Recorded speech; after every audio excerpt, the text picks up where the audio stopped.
those buttons right there are dangerous for that reason. Yeah. Because they get bumped in transit, and then we have to diagnose what setting we're on. Good afternoon, everyone. Welcome to Harness Tube as we're in Lewistown, Illinois for the Fulton County Fair. We got 8 races on the card for you today, and we start at 1 p.m. For those cards, David, and we're just glad to be here, aren't we? It feels good to be close to home. I'll definitely say that. We only had about an hour over here today, and like Steve was saying, there's 8 races, exciting races for you. A lot of guys out of Springfield came over, so we'll see some fun racing today. We'll bring it to you here on Harness Tube. And the Barbie crew is here. They are. And I don't mean barbecue. I mean Fox Valley Barbie. Yes, and I tell you what, crew. I don't know if anyone travels as much or spends as much at fairs as that crew does, because they're about everywhere that horse is in. They're buying cheeseburgers and pork chop sandwiches and corn dogs, and really just a huge asset. And I can guarantee they'll be at the Brown County Fair their first time last year. Had a blast. They enjoyed having that. We'll be next week, full week for you. Charleston, Illinois. Urbana, Charleston. So 4 days of racing for you next week. We take Thursday off next week, and we'll take Saturday off, and then Sunday we'll be in Lincoln. We'll take Monday off for travel, then we'll be in Altamont on Tuesday, Altamont and Marshall on Wednesday, and Thursday back to Altamont, take Friday off, and then do Brown County on Saturday and Sunday. And you want to make sure that you're at the Brown County Fair on Sunday, as that will be a fair that's worth over 80 grand, I believe, David. Tons of purse money up for stake in the Downstate Classic. It'll be exciting to see, the real kind of the first test of these 2-year-olds in the season. They've been racing along, so far, and they're going to actually get mixed up with each other in that state class. We'll see some fast miles, as we always do. Everyone's kind of gearing up for the state fair coming up pretty soon. Absolutely. And so with that, we're going to give our sponsors some time here in this pre-race event here. And as I said, post time, 1 p.m. We'll be back. Real craftsmanship still exists at Yoder's Custom Woodworking and Amish Furniture. From custom kitchens and built-ins to handcrafted furniture, outdoor poly, and more. Family owned and trusted since 1995. Visit Yoder's in Sullivan or call 217-728-2166 today.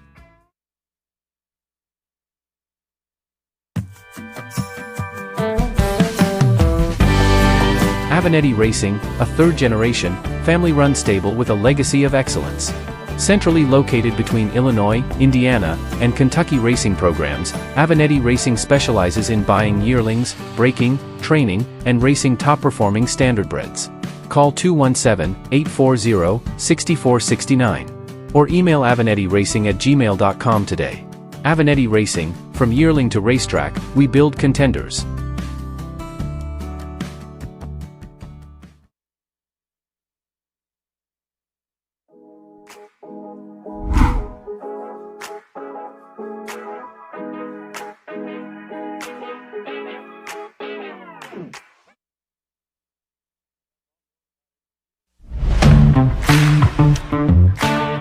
Kerr Auction is your trusted source for ag equipment, attachments, construction gear, trucks, trailers, and hard-to-find parts.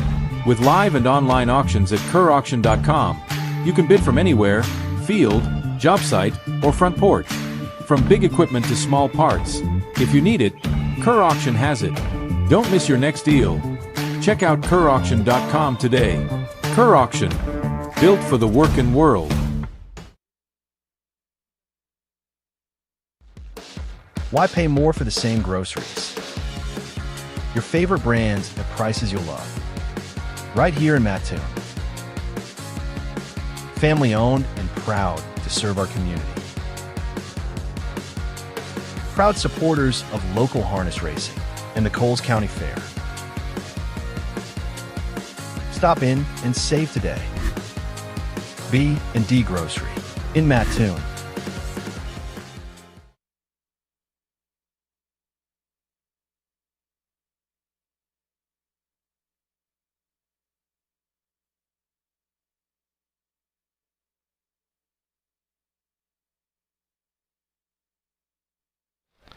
Back with you on Harness Tube as we're trying to make some adjustments on the camera.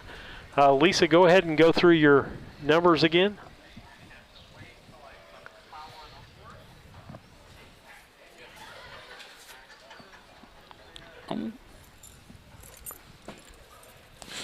See if I can find that missing windscreen. Over there. Yep.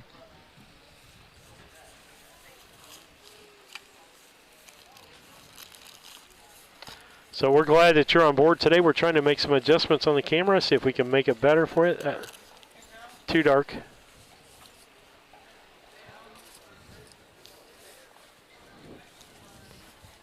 Okay.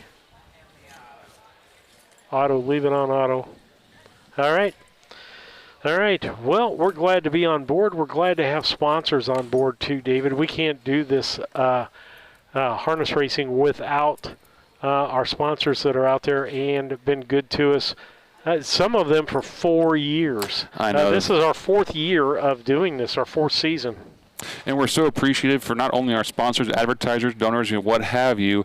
They've stuck with us from the beginning. They're still here, and we appreciate everyone who's kind of, used their checkbook to indicate to us what we mean to them, because we definitely we appreciate it all, and it definitely keeps the bills paid and keeps us moving forward and hitting more fares. Absolutely. As we get ready to do some things, and we had some of the Barbie people asking about swag, and we're getting more hats made, right? Yes, correct. Swag is something I have neglected, unfortunately, this year. I haven't got to, but there is an order for hats and koozies, so I should have those hopefully sometime coming up soon. Yep, we got people that want to buy those. They want to help us out by buying merchandise. And I have a website idea to do a pop-up shop. I just haven't sat down and built it. It's one of those things. Just bring it with your bag with you. We'll give them to Lisa. She'll sell them in the stands, right, Lisa? I really need to. If it wasn't so heavy to carry merchandise around, just let Lisa carry a small little backpack of stuff and refresh her every fair. She'd sell out. We were watching a movie last night. And let her sell it for whatever she wants to. Keep the profit. There you go. You've got my price and you've got David's price. Hats are $50 now. That's a $25 Lisa fee. I'm going to do the neck coolers instead. I tell you what. Those, hey, we need to put our logo on those. I don't know if it would stick, but those were right? genius. We were down at Carmi, and Lisa had picked up from, was it Menards somewhere? Yeah. Yes. Neck coolers, and they were just like little tubes that had some a gel in it that freezes at a very, very high temperature as far as warmth. Yeah. And you put it around your neck. It feels good around your neck when it's completely thawed, and it usually takes way better than an hour. Oh, yeah. A couple hours for them to completely thaw. You can turn around, put those back under ice in your cooler, and I think they said like 25 to 30 minutes. It's really remarkable. It's back frozen again. So stop at your Menards, about $4 a piece without the rebate. A little cold whenever we first put it on our neck, but I tell you what, about 30 seconds later, you feel your body temperature just coming down. But we have no need for that today. Today we're in the 70s. We got a breeze coming out of the east today. Beautiful sunshiny day. We're sitting back in the shade. If you're sitting back today, or you're within, 30 minutes of Lewistown, you need to come over and watch the races today, because it's a beautiful day to watch the races. Great weather. Lewistown has a great midway. They have some awesome food. It's not close to the backstretch, so just come over on the grandstand side, sit with us, get a corn dog, get some pork chop sandwiches, whatever. It's a good place to watch some races. All right, let's go back over to some of our talk points now as we've hit a few of these. I'll go ahead and donors. You're quick. Want to thank donors for all the donors. Let's say you don't want a commercial, you don't want a billboard ad, but you're just a fan and you want to support us. You can do that by donating, and we've got several people. We got people that don't want to be listed. We don't have to put your name out there. So if you're saying no, I don't want my name out there, David will respect you on that and not put your name out there. So that's another way you can do it. But the thing I'm most proud of, David spent a lot of time not only on our graphics. If you've noticed a difference in graphics from this year, go back and watch some of the others. These are professional type graphics. Horse. And check out the website. Now, you're looking at a good horse, are you, Lisa? Yeah, in the infield. I was looking on the track, I'm like, what are you talking about? No, it's a horse in the infield. They had a horse show last night here at the Fulton County Fair. There's two white ones over there. When I rolled in about 10 o'clock, this whole fairgrounds was covered in riding horses, and there was paints and palomino. I mean, just gorgeous animals. Definitely a lot of them, too. And so check out our webpage. You can check out what our belt looks like. There's a driving belt for this year for the driver of the year. Most points in races that we broadcast. So that includes the Springfield wins. That includes all of our county fairs, right? Everything that we broadcast goes into that point total. Yep. Except for the qualifiers. Right. It's just, per starts that we cover, all the data that we type in during the graphic system gets put on our website, and that's how we're using to measure those wins. So it's going to be fair. It's going to be, correct. And it's just the races that we cover. So if we're at Altamont 3 days and a couple days we're not there, only the drives while we're covering would count towards that driver's total. I think Wyatt's on top right now by about 200, he's got 200 and I'll have to look it up, 50-some points to Matt sitting in second with about 175, 190, maybe somewhere in there. I'll look it up, but yeah. Yeah, Matt came up quite a bit the night we were in Paris. Home track for him. Matt got 4 that night, and Wyatt got 1. Matt had it awfully close there for a while when Wyatt was driving down in Oak Grove and missing some of the fares, missing some of his mounts, which gave Matt pretty good drives typically, and so Matt was really close there for a bit, and it's starting to.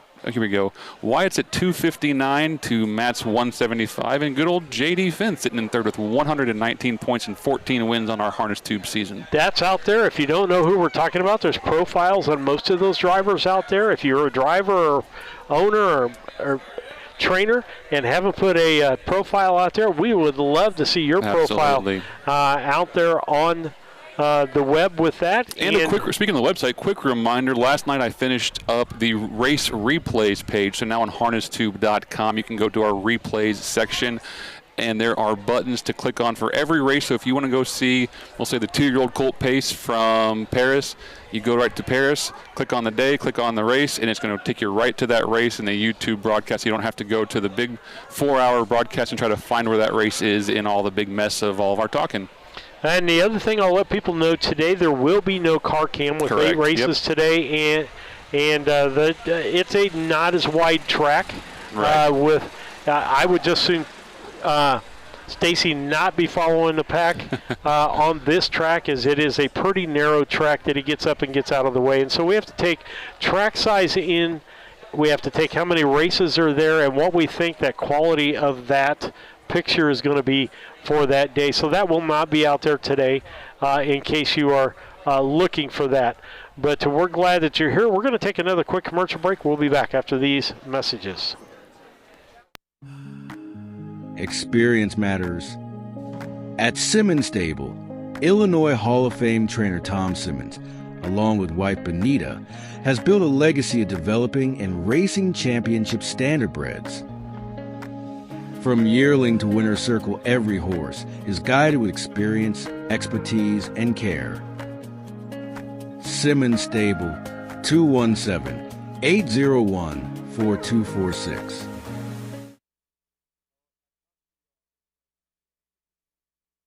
Looking to move your mobile home? Need a roll-off dumpster at a competitive rate? Or maybe it's time to demo that old mobile home. Pine Ridge Mobile Home Transport has you covered. We serve Central Illinois with reliable mobile home transport, offer affordable roll-off dumpsters for the Springfield area, and provide expert demolition services across Illinois and Missouri. For fast, friendly service, call Wayne Decker at 217-313-9744. That's 217-313-9744. Or find Pine Ridge Mobile Home Transport on Facebook, your one-stop solution for mobile home services.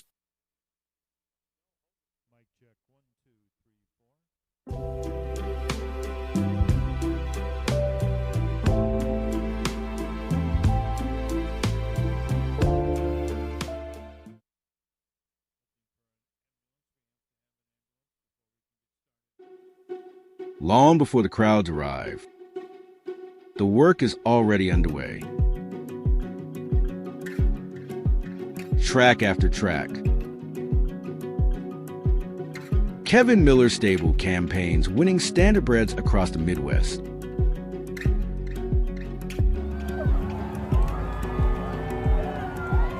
Kev Miller Stable, 217-254-0170.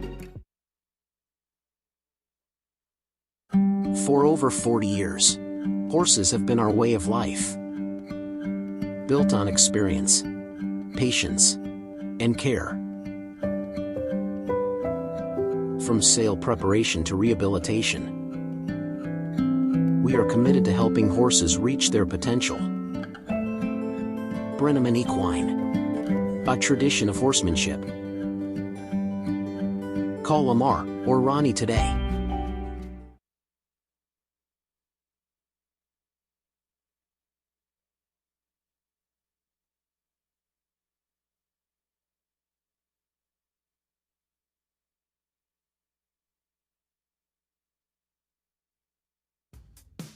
Real craftsmanship still exists at Yoder's Custom Woodworking and Amish Furniture. From custom kitchens and built-ins to handcrafted furniture, outdoor poly, and more. Family owned and trusted since 1995. Visit Yoder's in Sullivan or call 217-728-2166 today.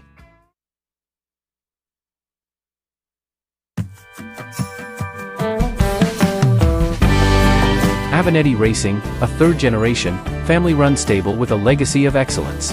Centrally located between Illinois, Indiana, and Kentucky racing programs, Avenatti Racing specializes in buying yearlings, breaking, training, and racing top-performing standardbreds.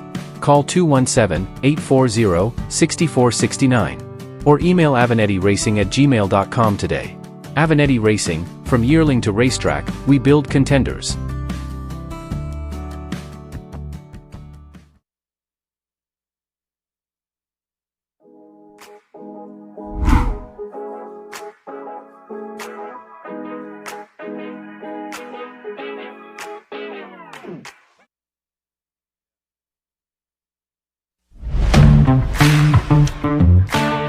Kerr Auction is your trusted source for ag equipment, attachments, construction gear, trucks, trailers, and hard-to-find parts.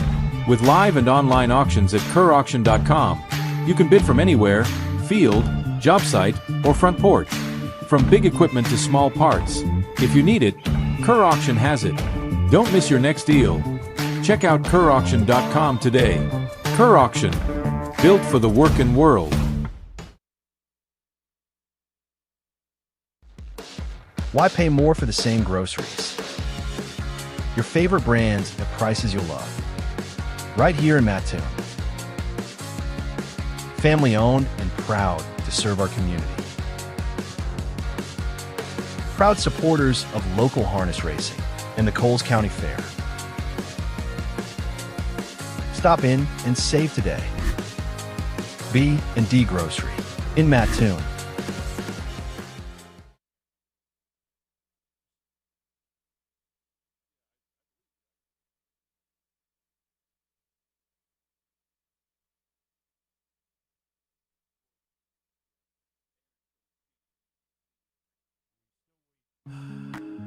Experience matters. At Simmons Stable, Illinois Hall of Fame trainer Tom Simmons, along with wife Benita, has built a legacy of developing and racing championship standardbreds. From yearling to winner's circle, every horse is guided with experience, expertise, and care. Simmons Stable, 217-801-4246.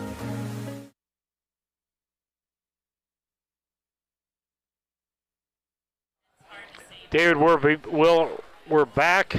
Ed Teefy is the track announcer today. We'll bow to him when he comes on. But right now we are waiting on an ambulance because as per the USTA requirements, that you have to have an ambulance or EMT.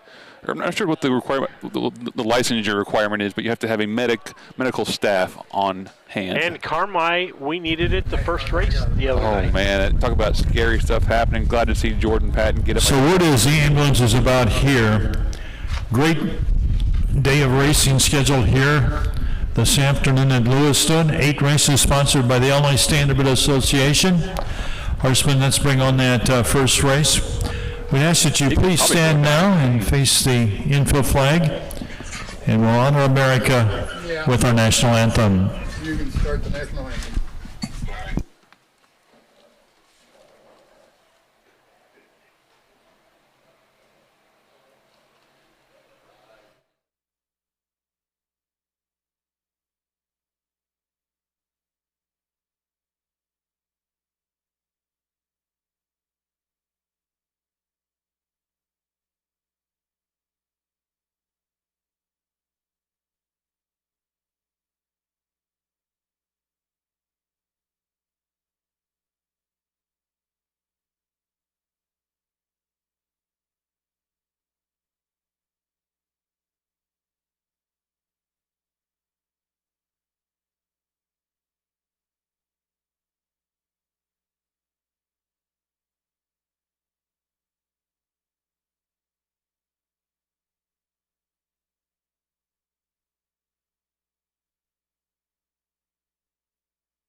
check with him. I think the guys gave, see if we got a radio. Only one change in the first race. Number 5, Fox Valley Whisper, will be driven by Wyatt Avenatti. Wyatt Avenatti will drive the 5, Fox Valley Whisper, in race 1. Other changes that we have now on our 8-race card.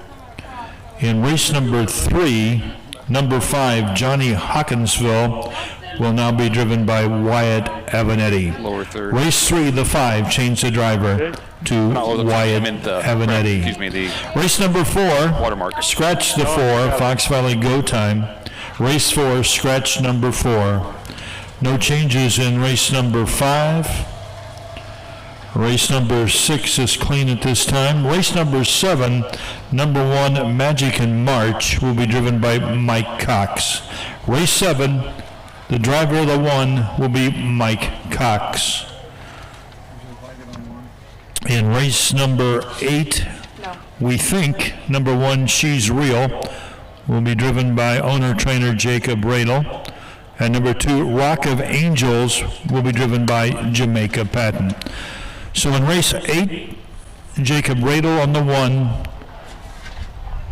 The 2, Rock of Angels, will now be driven by Jamaica Patton.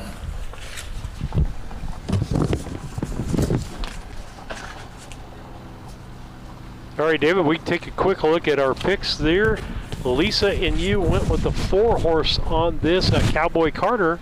I went the other direction. I went Dee Dee's Lucky Star for this and put Cowboy Carter in that second. Hornets Tube is with us here this afternoon. David Brink and Steve and Lisa Surratt with Hornets Tube.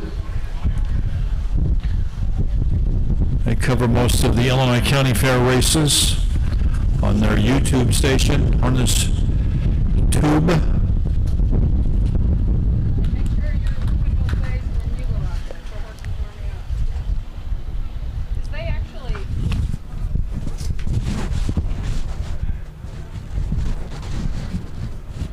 So a little difference on the picks here, David, as we look at our picks out there. So it's going to be a point differential right out of the gate. I'm the only one who used the 5, too, Fox Valley Whisper. So we'll definitely have the curveball as far as points go in the first race. Yeah, so we'll see what happens, whether Steve ends up in the hold start or Steve shoots out of the gate quick, or where Lisa ends up on this fine day today.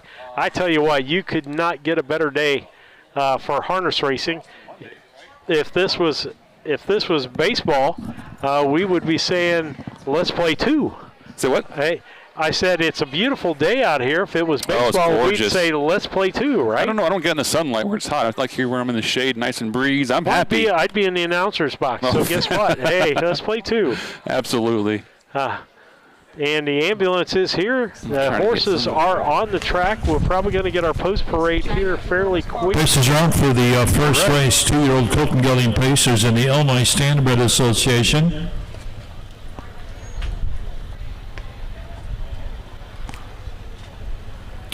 Wyatt Avenatti on the 5.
I had to sit down for a couple.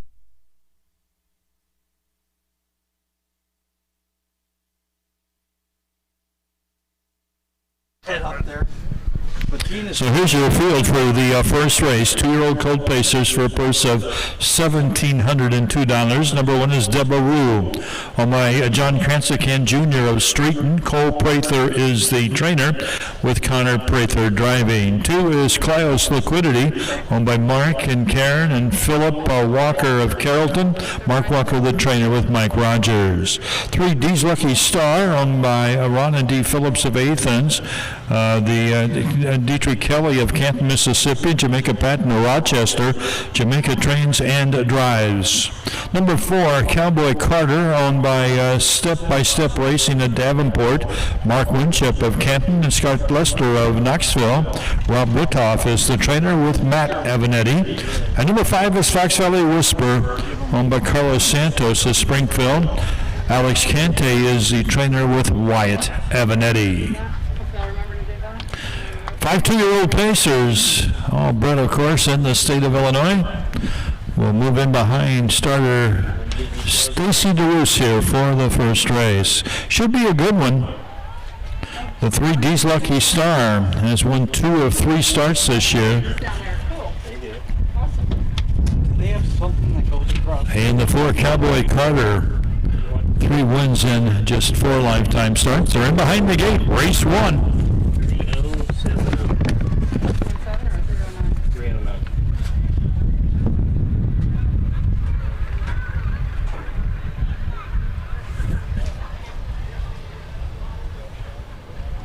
2-year-old Pacers, 3 fillies and 2 geldings are at the head of the stretch.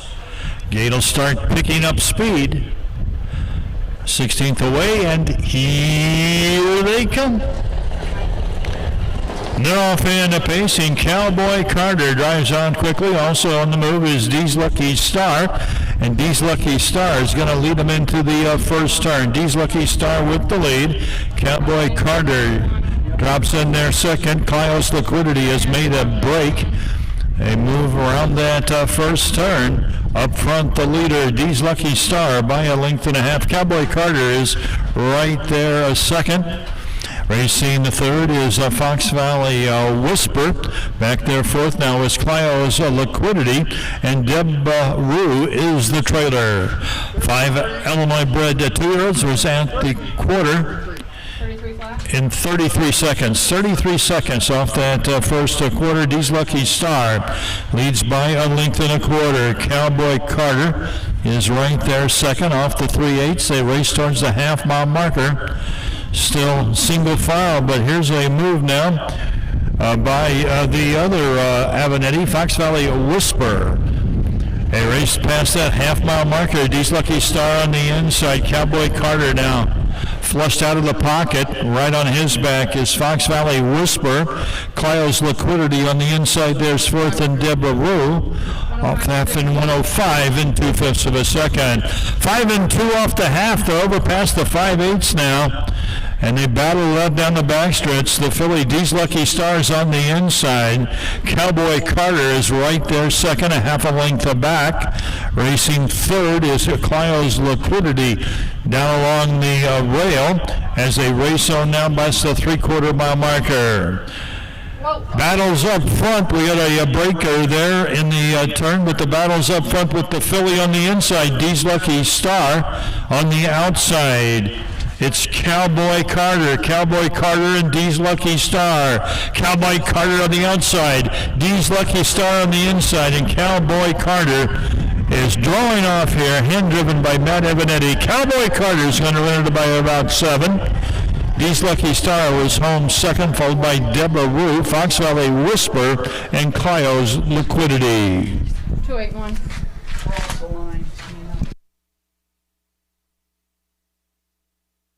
Was in 2:08 and 1/5 of a second. 2:08 1/5.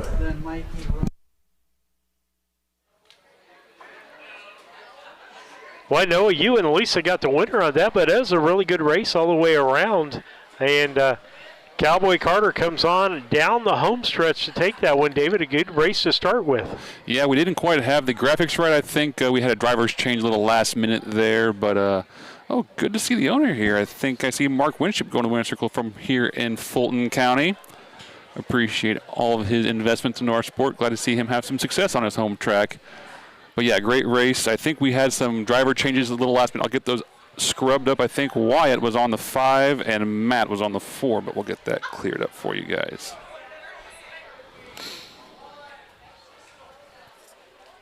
As they come across the track for the winner's circle.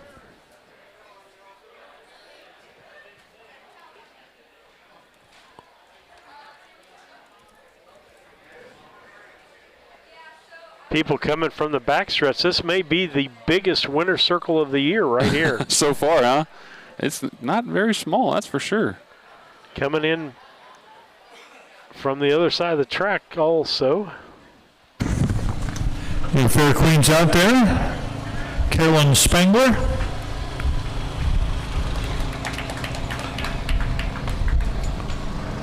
Cowboy Carter is a 2-year-old gelded son of Captain Trevor from Beyonce Blue Chip by Art Major, bred by Toulon's Jeff Jones. You can see in your programs he was an $18,000 purchase at the Walker yearling sale of the step-by-step racing at Davenport, Florida. Mark Winchep of Canton, Scott Lester of Knoxville, trained by Rob Ritoff, well driven here by Matt Avenatti, to his 4th win in 5 starts. This mile 2:08.1 with a last quarter of 29 1/5 of a second. Cowboy Carter, Matt Avenatti.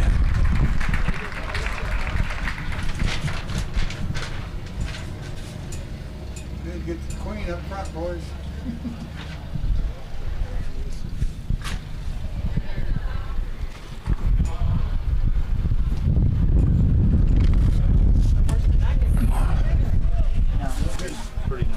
He's hit the trifecta there, I believe.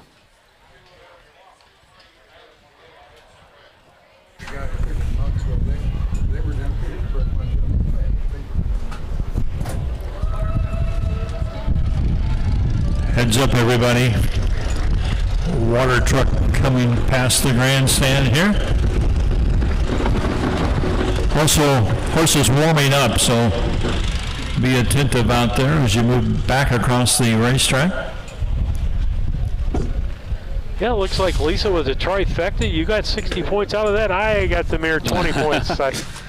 I tell you what, I still like my pick of Fox Valley Whisper. That horse was closing hard, kind of had to sneak back up the inside there. Just went a little bit longer mile with that earlier break, but yeah, still nice mile. And very nice effort there by the 4 Cowboy Carter. As you can see, he won at Carlinville, he won at Rushville, 2nd at Springfield, then he won at Petersburg, and then here at the Fulton County Fair. He'll be one of the 2-year-olds to watch at the upcoming Illinois State Fair, which is now just a couple of weeks away. Results of the first race now official. Number 1, Deva Brew, finished 3rd. 2, Clio's Liquidity was 5th. Number 3, Dee's Lucky Star, finished 2nd. Number 4, Cowboy Carter, the winner. Number 5, Fox Valley Whisper, finished 4th. First quarter was in 33 seconds. The half in 1:05 and 2. 3 quarters in 1:39. The mile 2:08, 1/5 of a second. Race 1 checks from the top, 3-5, 2-1, 4 on the bottom. Good race, David. We've got people out there watching today. Out there, Leanne Shin says she really likes the replay action that you put out there. So that shortens up things quite a bit. You don't have to hunt for the races. You can get to the race that you want to look at. Or you no changes in the second race. 2-year-old filly trotters. $2,426 at stake. Then we've got a viewer watching from Wooster, Ohio. Where is Wooster, Ohio? I've never heard of Wooster, Ohio. I don't know. Ohio. I'll have to look that one up, or the person can tell us where Wooster. We appreciate you tuning in, though. It's always fun to see where we have eyeballs on Harness Tube, where they're coming from. It's been, we've seen Norway, Australia, states all across the continental United States. I mean, it's Argentina. been Argentina. It's crazy what the internet can do, but bringing the eyeballs out here to little old rural Illinois, surrounded by cornfields. You finding it? Wooster looks like a. Zoom out. Well, it's at the junction of 230 and 250 in near. Ohio. And Worcester is... Keep going. It's got to be a suburb of something. What's that here. town's name? Yeah. Worcester. Worcester is a big town. No way, is it? Yeah. Sure is. Yeah, it sure is. Over in eastern Ohio, looks like. So we thank you for tuning in. We appreciate your program out there, too. I think the Ohio program is one of the strongest in the country, especially on the county fair level. They do a great job, and we always look to you guys to see what we can do better, what we're doing different, and what maybe we can improve on. And then we got Darren Rankin. He is watching from Peoria, Illinois. And then Judy Robeson out there watching from from Rushville. Says, a beautiful day for racing. You're absolutely right, Judy. It is a wonderful day for racing. Now, again, I'm anxious to see times today, David, because they always say the horses run better in the heat, right?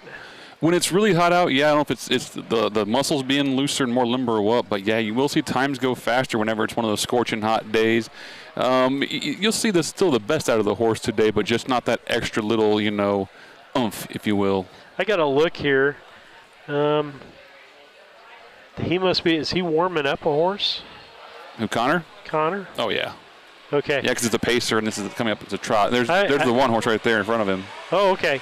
I was going to say the fun part about his horse is he was going the opposite direction on the track. Which you're not supposed to do. Horse seemed to be eyeing the crowd as it went by. It had its head cocked toward the crowd. That horse may be making an early start. That may not be a very experienced horse. I'll try to figure out who it is real quick. Oh, that's Conager, I think.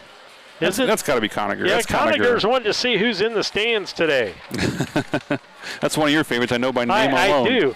And for those of you that haven't heard, I don't know if they named it after this, but Conager's one of my favorite westerns out there of all one time. Of our sponsors, Diana Wilson DVM, who sold that horse, would have named him. So I'm sure that she probably had the same idea, liking that old movie from when was it made?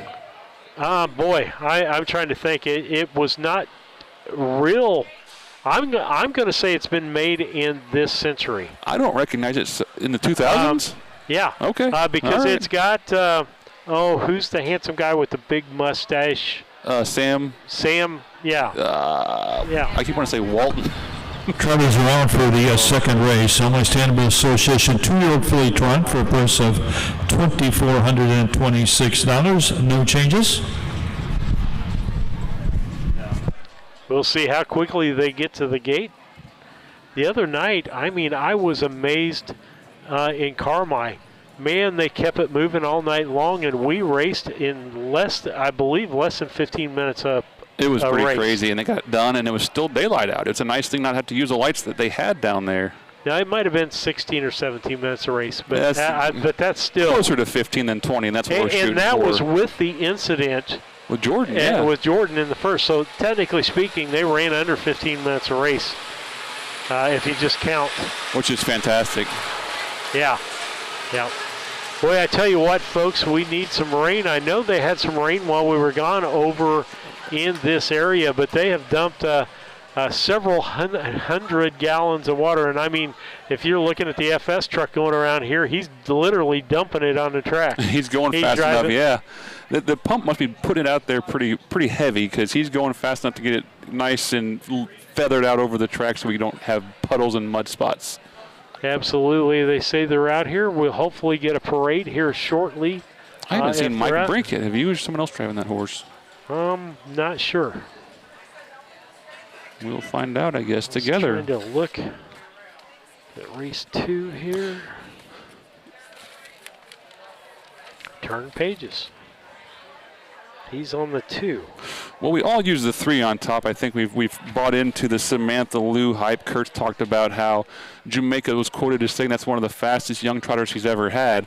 So we all use that horse on top, where Steve and I both went to Lou Siren for number 2, and Lisa was using GRC and Mandy. Well, we just kind of flip-flopped second and third, only being a 3-horse race. Not many options, but either way, we'll still have some separation as there's a difference and not all exactly the same. So the good part is no matter what happens. Here's your field now for race number 2. Number 1 is a GRC Mandy owned by Jerome Daniels of Springfield. Jerome is the trainer driver.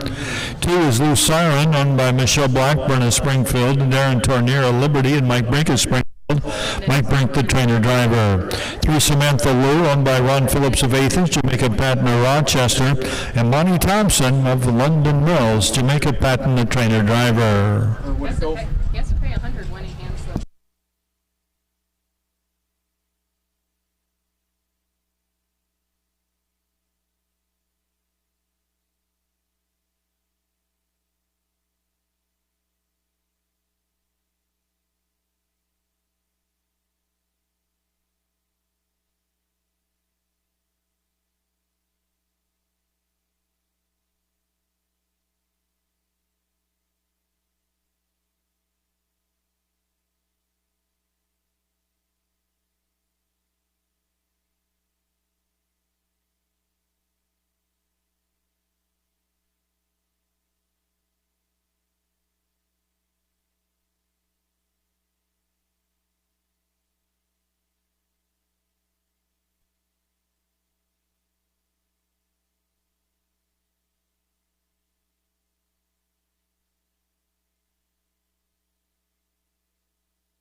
Two fillies are at the gate. Stacy DeRoos, your starter, has the gate on the move. GRC Mandy, a winner at Carrollton in 2:10 1/5, has the inside. Lou Siren, Mike Brink, making only a third career start. And the 3, Samantha Lou, 10-length winner last week at Petersburg, is on the outside for Jamaica Patton.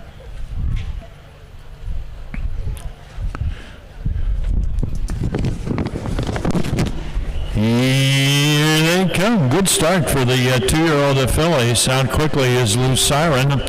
On the outside, Samantha Lou now trots up to get the lead. Samantha Lou with the lead. Lou Siren is there second. GRC Mandy trotting along the third.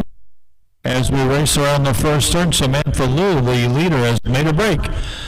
Samantha Lou goes off stride, leaving Lou Siren on top, and now Mike Brink leads by about 4 with Lou Siren. GRC Mandy is back there second. Samantha Lou is back trotting and on the move, trotting very fast for Jamaica Patton as they move past that quarter-mile marker. And Samantha Lou has recovered and taken over, leads by a length, 2 lengths, 3 lengths, as we trot over to the 3/8-mile marker. Lou Siren is back there second, and GRC Mandy's third. First quarter was in 35 seconds flat. Off a quarter and 35, they're past the 3/8s in the lane for the first time, the Lou's Legacy filly. Samantha Lou, who's been on the board in 4 of her 5 starts, she leads by 2. Lou Siren is back there second.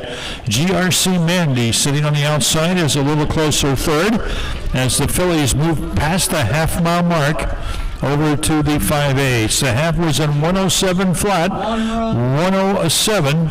Break now by the GRC Mandy. The 1 drops farther back.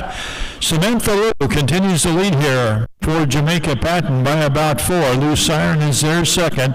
Back trotting, but maybe 20 lengths back is GRC Mandy third. Up the backstretch they go, and Samantha Lou has just shifted gears, and Jamaica has her trotting fast as they move into that final turn. Samantha Lou now by about 7. Lou Siren is back there second, 3/4 and 140 and 2/5 of a second. 140 and 2 off the 3/4. They got an 1/8 of a mile to trot, and Samantha Lou is going to make it 2 in a row without a miscue here, as she has a 16th to go and a widening lead for Jamaica Patton. Samantha Lou is going to win the second by open links. Lou Siren is home second, followed by GRC Mendy.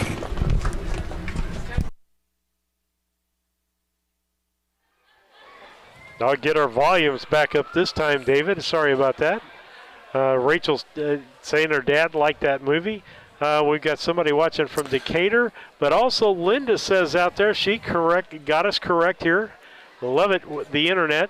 Conager, a 1991 movie made for TV starring Sam Elliott. I guess I didn't see that made-for-TV movie. What channel was it on? I watch it all over the place. Okay. You can probably All look right. it up. It's a wonderful movie. A lady that ends up being widowed that sends notes in tumbleweeds, and Sam finds the notes in the tumbleweed not knowing it's her, and guess what? I can't tell you the rest of the movie. The premise alone. It's almost like a Hallmark movie. You know what's happening. As I get slapped by my wife. That's funny. She hates it when I watch a Hallmark movie because I'll tell you who's going to get married and what's going to happen. Randy Callahan watching from Greenup. Haven't heard the final time on that last mile. We'll wait for TV to give that. But I want to give a quick shout out to Monty Thompson and Mike Wagahoff, the speed superintendents here at the Fulton County Fair. You know, they've done a great job to continue on the harness racing here in Lewiston after, you know, some of the horsemen have passed away and moved on, and they continue the tradition here. We appreciate all their efforts. Tammy out there watching from Hartsburg, Illinois. Where's that at? Well, David. I have Google here. I should probably be looking, but I'm just lazy. I can look it up for you.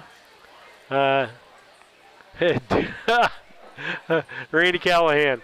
David, you probably not even born in 1991. I was born in 91. I don't want to hear that. So that's my Samantha Lou has made it 2 in a row here with a 2:11 flat win, 2:11. She was a winner last week at Petersburg in 2:09 and 3. 2-year-old daughter Lou's Legacy from the Valley Victor mare SHF4, bred by the Flacco Family Farms of Alexis. A purchase from the Illini Classic sale last year on Labor Day. Jamaica Patton, the trainer-driver. Ron Phillips of 8th is Jamaica Patton, the driver-trainer of Rochester. And your very own Monty Thompson. Monty, the superintendent of speed here at the Fulton County Fair, at the head of Samantha Lou. Carolyn Spangler, your new fair queen, also trackside there. Nice to have Carolyn with us for the harness races here this afternoon. Jamaica Patton with Samantha Lou. Results of that race now official. Number 1, GRC Mandy finished 3rd. 2, Lucian was 2nd. And number 3, Samantha Lou was your winner. First quarter in 35 seconds. The half in 1:07. 3/4 in 1:40 and 2/5 of a second.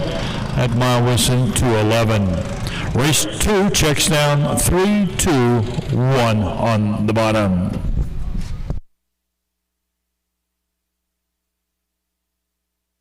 Well, David, if you've driven into Logan County and gone north of Lincoln, it is Hartsburg is north on 155, and the school district is Hartsburg-Emden. Emden, that sounds right. Emden, that's where the Cassens family is from, over in Germany. That's kind of funny. Yeah. I see it right there. And right in Logan County. Tammy sent us a note here, north of Lincoln. Absolutely. Just west of Atlanta. And we're going to be over on Sunday, right? The Logan County Fair a week from this coming Sunday. That fair suffered a tragic loss this year with the passing of local horseman Jimmy Austin. I know that everyone over there knew Jimmy and knew how much he worked to bring on the horse racing. Emma Rockhold is taking winner circle pictures here today. Good to have Emma with us. Tina knows how to get a hold of Emma. Looking to move your mobile home? Need a roll-off dumpster at a competitive rate? Or maybe it's time to demo that old mobile home? Pine Ridge Mobile Home Transport has you covered. We serve Central Illinois with reliable mobile home transport, offer affordable roll-off dumpsters for the Springfield area, and provide expert demolition services across Illinois and Missouri. For fast, friendly service, call Wayne Decker at 217-313-9744. That's 217-313-9744. Or find Pine Ridge Mobile Home Transport on Facebook, your one-stop solution for mobile home services.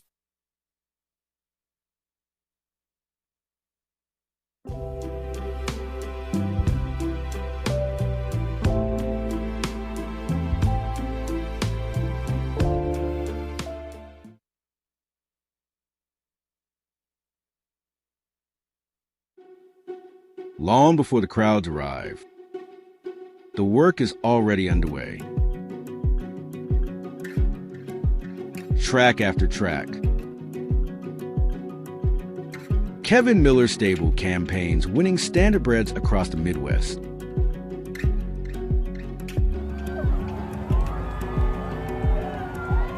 Kev Miller Stable.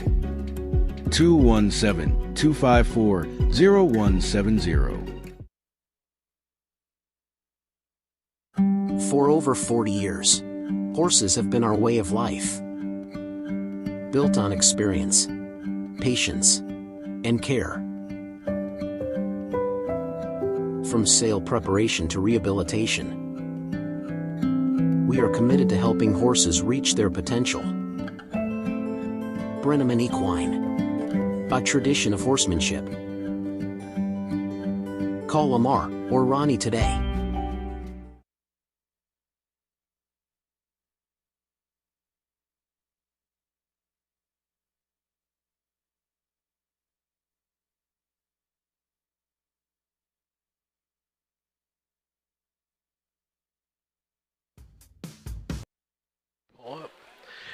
David, other chats out there watching from Clinton, Mississippi. Kenya's got us locked down. She never misses broadcasts. She's out there watching. And we love our powerful patents from Clinton. They've been up here for I don't know how many years now. And, you know, I don't want to say taken over Illinois racing, but if it wasn't for the Patton family, I don't think we would have racing in Illinois. And I've said it before about Freddie Sr., but the impact has been on this state is unmatched. Then Bear Cookie out there saying another part on that movie, and he is correct. Catherine Ross, his real-life wife, played the lady out there. And so, again, when husbands and wives play parts like that, it seems more real. At least in some cases. I don't know if Lisa and I played movie parts together, whether it be real life or not. Acting is what you're saying. Is a little bit of truth coming out. Let's see. And I'm going to throw back up on here. Let's see. My sisters and I, third generation lead pony for harness races at Logan County Fair for 25 years. You know, that turn, I know very, very familiar with the second turn over there. There's a lot of horsemen sitting in coolers and lawn chairs enjoying the races from that area. But, yeah, Logan County has put on – they used to have the Downstate Classic for 2-year-olds up until, I think, Brown County got it, or at least up until about 10 years ago or so. So there's a long tradition of racing there. You know, Andy Miller has a lot of track records, I know, or did at one time. It's just been one of those quality fairs. Put your microphone closer. Yeah, now he'll let me talk. I was going to say. I'm not hearing you. Okay, go ahead. They don't have me on. Turner's round for race number 3. There's the Gardner Jacobus Memorial for a purse of $2,764. Okay, Lisa, what'd you say? I said they don't have me on the mic for a reason, because when you were talking about us playing a movie together, you'd probably be getting hit for things you said. Probably. I love you for most, but hit you for some. When we were dating, David, she said that I was the O word. He was ornery, and he still is ornery. That word shouldn't begin with an O, if you ask me. But yeah, no, that's good though. It keeps her on her toes. Well, you've seen it in real life action, David. You know it's there. Isn't it really ornery? Here's a field number 1 is Alloy Superstar by Jerry Graham of Salem, Kurt Grummel of Carrollton. Kurt Grummel, the trainer driver. 2 is Rolex Complex by Molly Baldus of Hannah City. Colin Connor Prather of Springfield. Co Prather trains with Connor Prather driving. 3 GD Money owned by George Dramonis of Burr Ridge, Illinois. Mike Rogers, the trainer driver. 4 is Wild on Waldorf owned by Doug Graham of Springfield. Doug, the trainer driver. 5 is Johnny Hawkinsville owned by Craig and Kurt and Leo Grummel of Carrollton. Kurt Grummel, the trainer, with Wyatt Avanetti. And number 6 is Durango's Fandango owned by the Flacco Family Farms of Alexis. Trained by Jerome Daniels. Jerome doing the driving here today.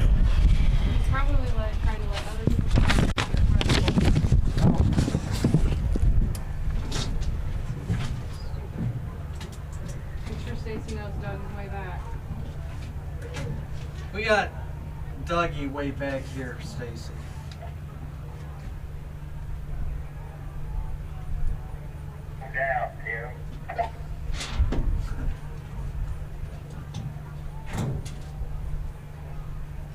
We're waiting on Doug back here. Doug was now, David, slow we getting to the can gate. talk also because go over that pick again real quick because I had our volumes down and heads up. Oh, sure. Yep, we both went 2-5 on top, and all 3 of us went 2-5 on top. Lisa went with the 3-horse GD Money to finish third. Lisa and Steve went with the 3-horse GD Money to finish third. I went with the 4-horse Wild on Waldorf. That mile. This race named after the late Gardner Jacobus, was well known in the Midwest harness racing world. Of course, well known here locally. Gardner was a great guy. Farmed in the area, raced many horses in the 1970s and 1980s. Not only raced harness horses, but bred numerous standardbreds in the 70s and 80s. Apparently we can be heard on. Apparently we can be heard on horse too.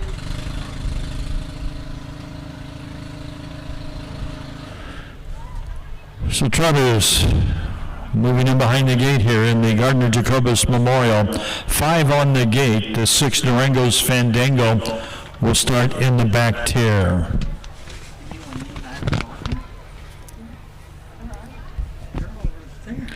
Alloy's Superstar has made a break. Alloy's Superstar, the 1, has gone off stride. Fields a 16th out.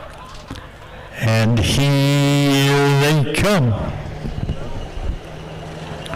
They're off and trotting. Rolex Complex on the inside with the lead. Johnny Hawkinsville on the outside gets away a second. GD Money is starting out there third. Durango's Fandango is with the leaders as we race around the first turn. Johnny Hawkinsville. The Southwind Chroma gelding has made the top now for Wyatt Avanetti. Leads by a length and a quarter over Rolex Complex as we race up the backstretch. Third is a GD Money. Fourth is Durango's Fandango. There's a lead change. Rolex Complex and Connor Prather have taken over.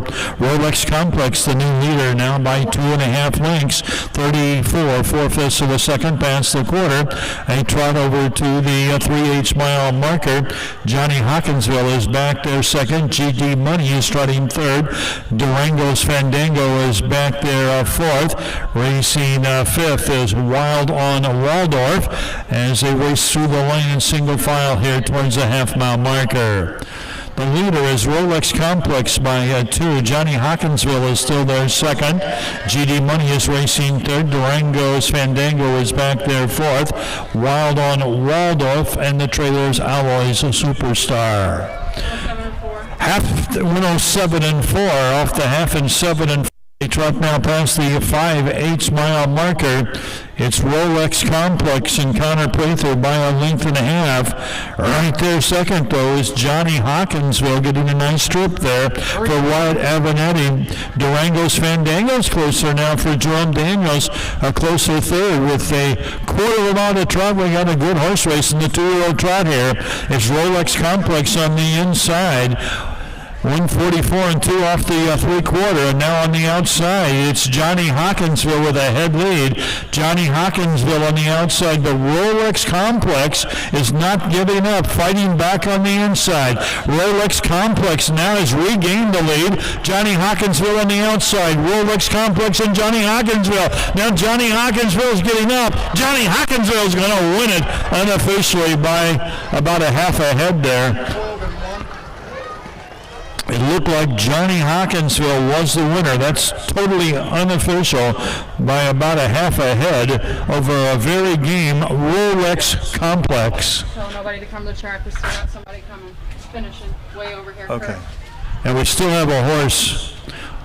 We still have a horse out there, so be attentive there at the draw gate, and also here in the home stretch. We still have a horse out there that hasn't finished over there in the last turn.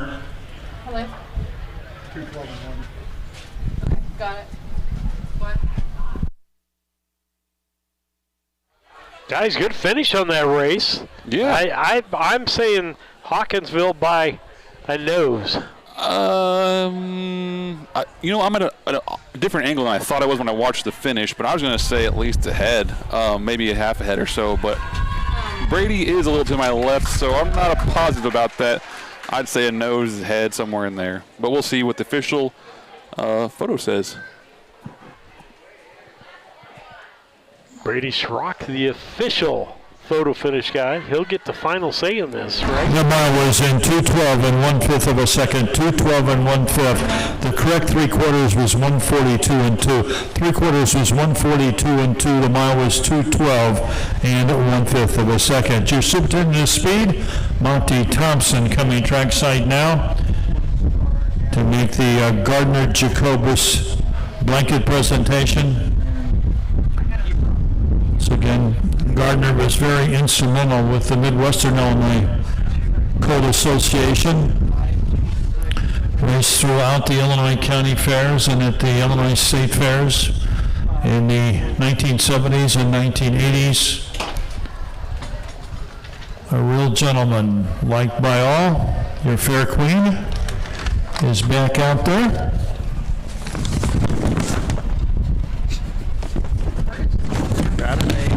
Carolyn Spengler.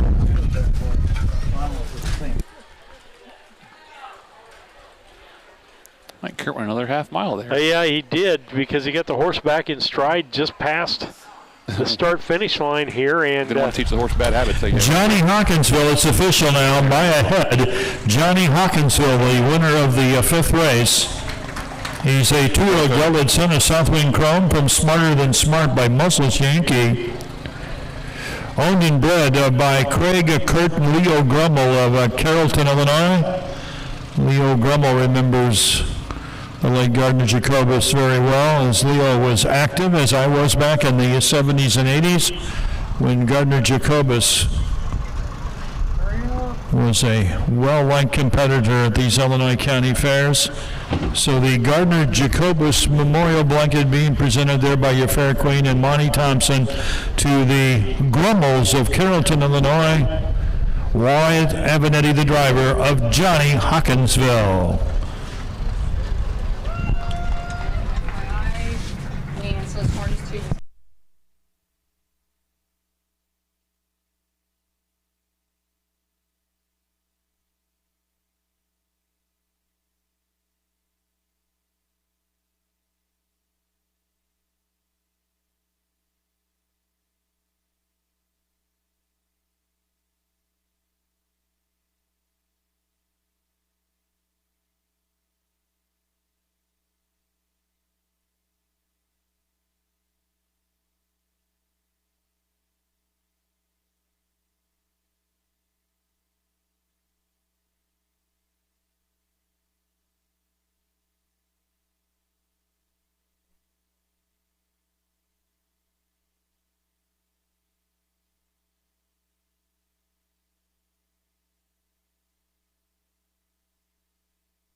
Results of race 3 now official. Number 1, Alloy Superstar finished 6th.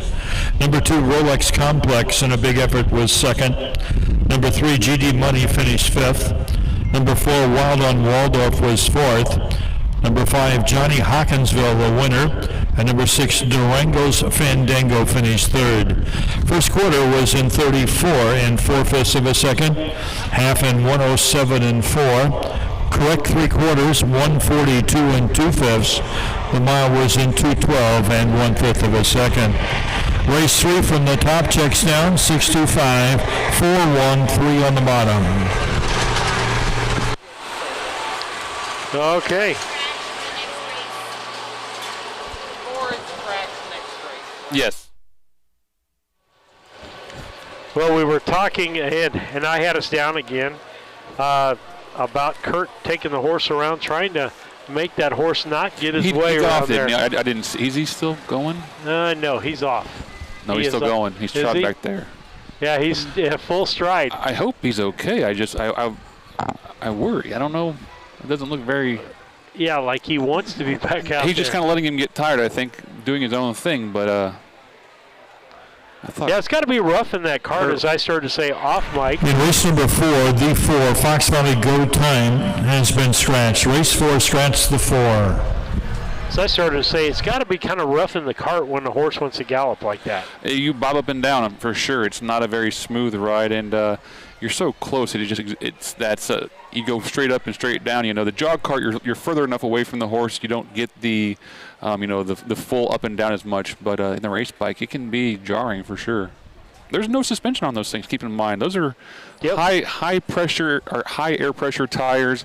Fixed axles. It's bumpy out there no matter what. And if the track's not billiard smooth, you feel everything in your butt for sure. Absolutely. And he's finally took it off through the infield. He's letting it run through the grass, which makes it a tougher pull, right, David? I don't know why he did that. I don't think he's exercising. I think he's trying to get back to the barn, but I don't know why he didn't. If the horse was getting scared on this side, maybe the horse didn't like those cars or something, and he was just trying to stay away from. I don't know. I'm not sure. They have a mind of their own. They definitely do. But yeah, you're going over the furrowed dirt on the inside. It's not smooth going through there in the infield. Do a couple of our talk points here real quick while we've got some time. Everyone had the scratched horse for their third pick, so I'm going to go ahead and swap in the horse that wasn't in there. So it's a 3-horse race. We all get the second, a 2-horse for our third pick. Okay, all right. Just to let you guys know, I'm not doing this to be. Like, follow, or subscribe us on Facebook or on YouTube. And like today, when we went on the air with YouTube, I got notified. Yes. As soon as we were on the air. So if you've forgotten that we're going to be on the air, what'd you say, Lisa? I don't get notified. You don't. Check my you settings. need to check your notifications then. Because I think I know where they're going to be there. You think? For some reason. Usually aware of these things, right? If I make the car, I'm okay. It's not like my dad when I was traveling with the Southern Gospel Quartet. He'd say something and somebody would say, Sherwood, we're in the motorhome. We're already on the way. Where we at? We're in the motorhome, Sherwood. And that was just a standing joke within that. But Lisa's wondering where we've been or where we're going sometimes. So hard to keep track. It is. And again, we're in Lewistown, and it is Lewistown, not Lewiston. Well, it's said ton, but it's pronounced, or it's spelled town. If you're away from here. If you're in Missouri, it's Lewistown, Missouri, I guarantee. And so we're in Lewiston today with 8 races on the card. I know what I was going to say. I'm guessing Allison Saltzgaber's out there watching. Doesn't Tanner have end zone in today, or am I making that up? But anyway, I wanted to say that when we got here to set up our equipment today, I was getting my headset out, and I had DiMaggio's pizza sauce stuck on my microphone. So it was that good. I was eating it on the air. Did you lick it off? No, I wasn't sure what else dirt was on it, but I definitely was feeding myself pizza while on the air over at Carmi. Randy Callahan last race. I want to put this up there because he throws out race picks every now and then. He picked 4-2-1. So how would he have done on the last race? On the last race. Are you sure? Was the last race? I don't know if that. I thought it was. Might have been the first race. Been awful. No. Oh, that would have. I don't know. I don't know. Well, at any rate, and Randy, you got to put your number by your race, otherwise we can't give you tell. points. Yeah, this next race, I was back in the barn area earlier. I happened to talk to Jamaica Patton. The Fox Valley Go Time has not made its first start yet. Scratch before it can make the start today. That horse might see a new name change, so keep your eye on that. If you're looking in the program, you see a Time to Roll 3-year-old filly out of Foolish Little Girl. It probably won't be named Fox Valley Go Time. He said he had some ideas in mind of what to submit. We'll see what happens. But since that horse scratched today, he still has time to get that name changed. Once you hit that first, the starting car says go and releases you to that first mile, you are locked into a name for life. Well, right now the horse would be named No Show. No Show Time, yeah. Races are out now for race number 4.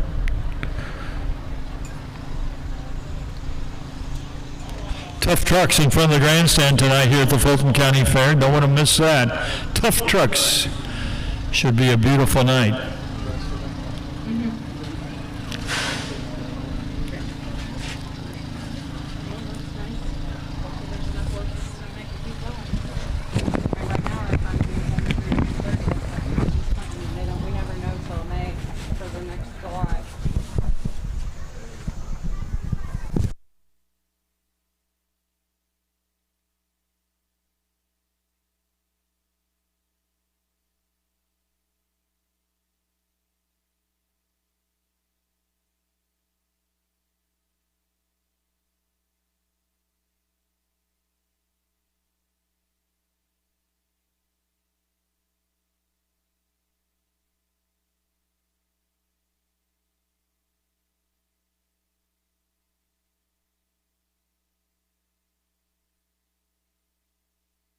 David, we missed it.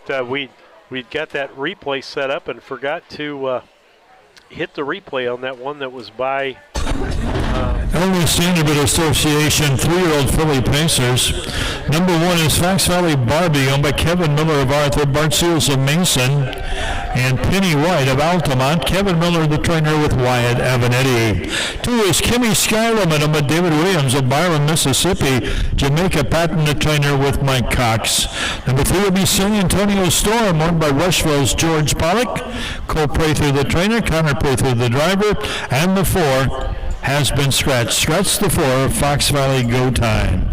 3 Illinois bred 3-year-old filly pacers for a purse of $2,614. This should be a good battle. The 1 Fox Valley Barbie. You can see a winner in 157-1, a very quick 157-1 at Petersburg. This filly was the champion 2-year-old pacing fillies at the Illinois County Fairs last year. Looks like they have a chain across there. 3-time winner this year. She's been on the board first, second, or third in 8 of her 11 races. The 2 Jimmy Skylerman making a career debut today for Mike Cox. George Pollock, longtime president of the Schuyler County Fair in Rushville, owns the 3 San Antonio Storm. Make sure he's not letting you go across here. Heads up, nobody across the track. Gates at the head of the stretch. Stay alert. 3-year-old filly pacers. Here they come. And they're off in pacing. Fox Valley Barbie on the inside. San Antonio Storm away second. And first-time starter Jimmy Skylerman is back there third. Race around that first turn. This ought to be a good one. It's Fox Valley Barbie, the Some Star Somewhere filly. She leads by a length. Right there second, Connor Prather with the Captain Trevor filly, San Antonio Storm. And they race towards that quarter-mile mark, and Connor kind of pushes the pace a little bit, thinks about pulling to the outside, now ducks back in. 31-4 off the quarter.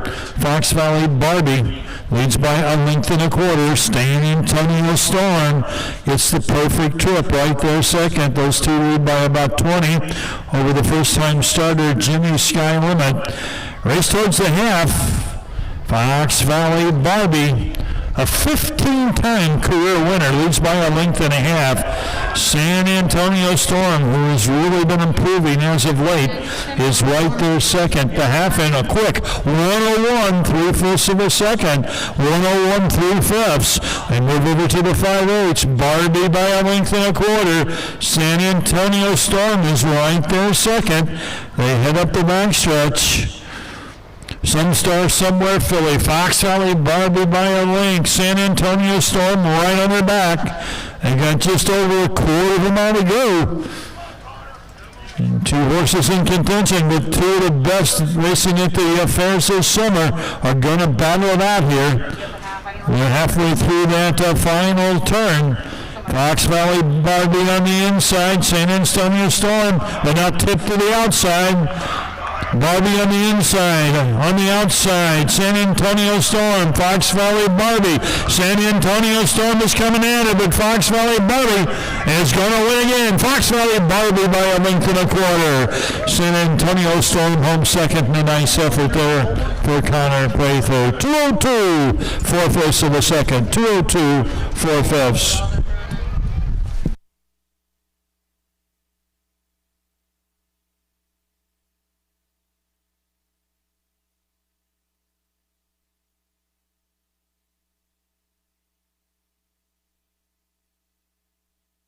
Another good race, guys.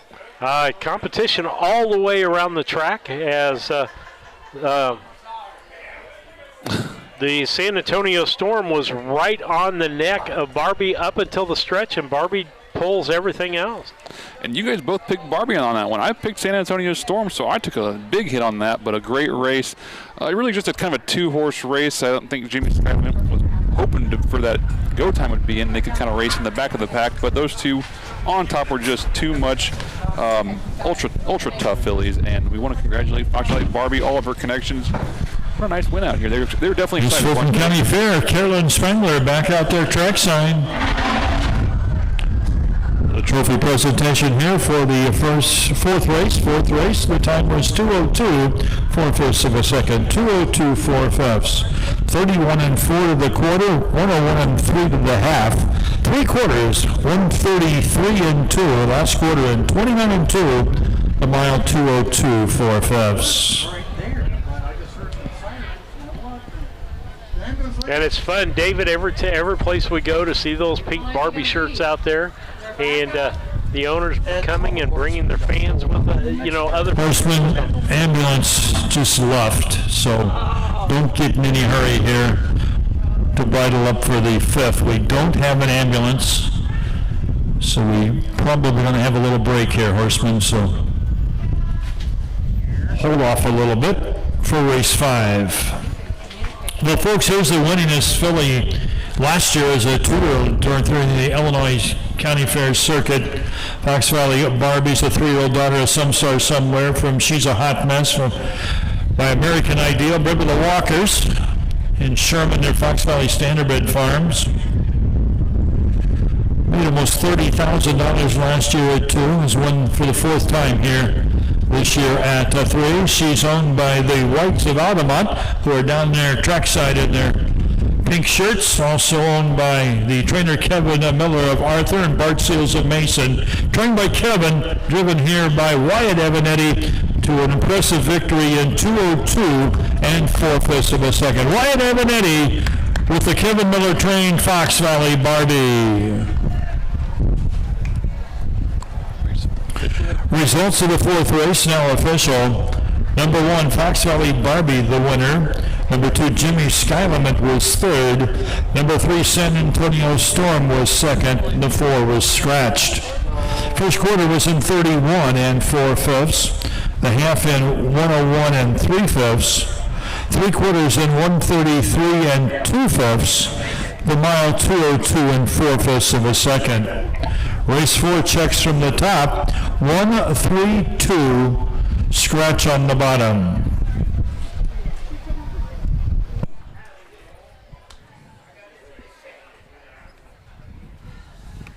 All right, David, with that, we're going to take a commercial break. And so we have time, apparently. Take some breaks here to let our sponsors have some time. Stretch your legs, grab a drink. We'll be right back when the ambulance comes back.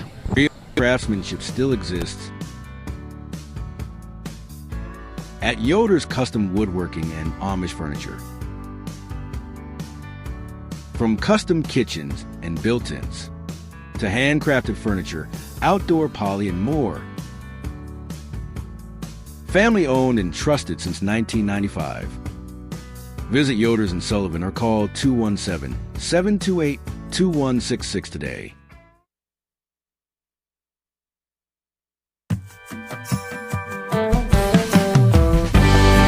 Avenatti Racing, a third-generation, family-run stable with a legacy of excellence.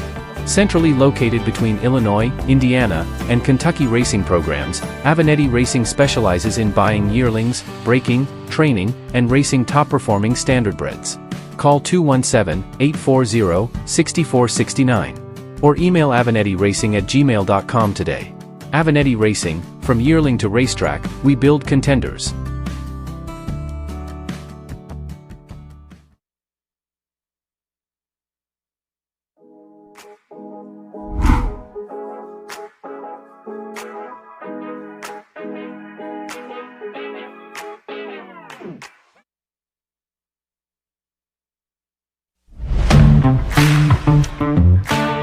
Kerr Auction is your trusted source for ag equipment, attachments, construction gear, trucks, trailers, and hard-to-find parts.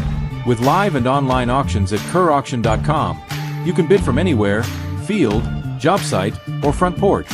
From big equipment to small parts, if you need it, Kerr Auction has it. Don't miss your next deal. Check out kerrauction.com today. Kerr Auction, built for the working world. Why pay more for the same groceries? Your favorite brands at prices you'll love. Right here in Mattoon. Family owned and proud to serve our community. Proud supporters of local harness racing and the Coles County Fair. Stop in and save today. B&D Grocery in Mattoon.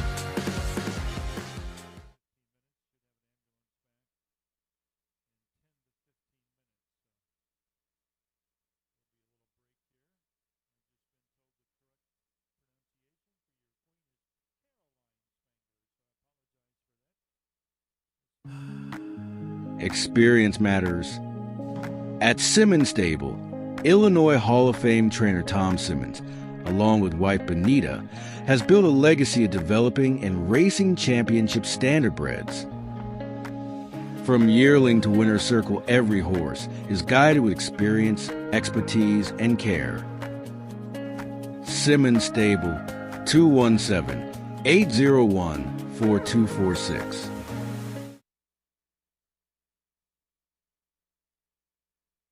Looking to move your mobile home? Need a roll-off dumpster at a competitive rate? Or maybe it's time to demo that old mobile home? Pine Ridge Mobile Home Transport has you covered. We serve Central Illinois with reliable mobile home transport, offer affordable roll-off dumpsters for the Springfield area, and provide expert demolition services across Illinois and Missouri. For fast, friendly service, call Wayne Decker at 217-313-9744. That's 217-313-9744. Or find Pine Ridge Mobile Home Transport on Facebook, your one-stop solution for mobile home services.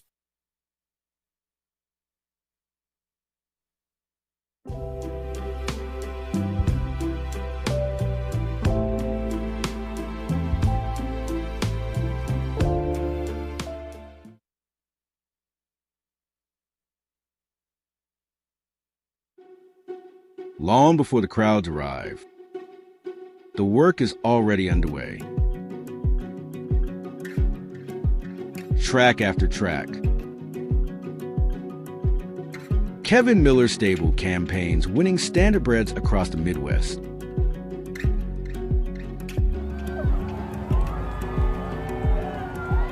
Kev Miller Stable, 217-254-0170.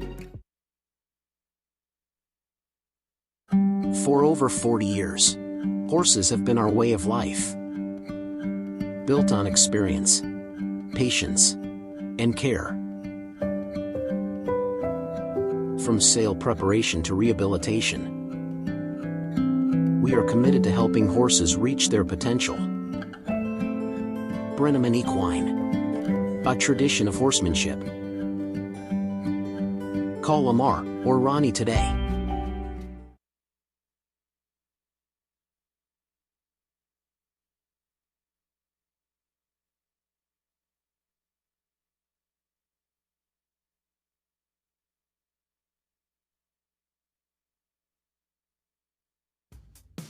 Real craftsmanship still exists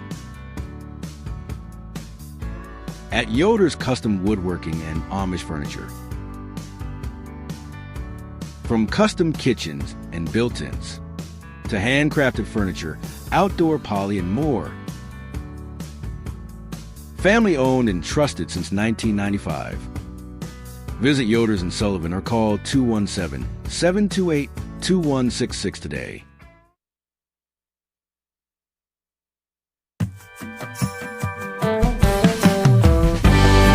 Avenatti Racing, a third-generation, family-run stable with a legacy of excellence. Centrally located between Illinois, Indiana, and Kentucky racing programs, Avenatti Racing specializes in buying yearlings, breaking, training, and racing top-performing standardbreds. Call 217-840-6469 or email avenattiracing@gmail.com today. Avenatti Racing, from yearling to racetrack, we build contenders.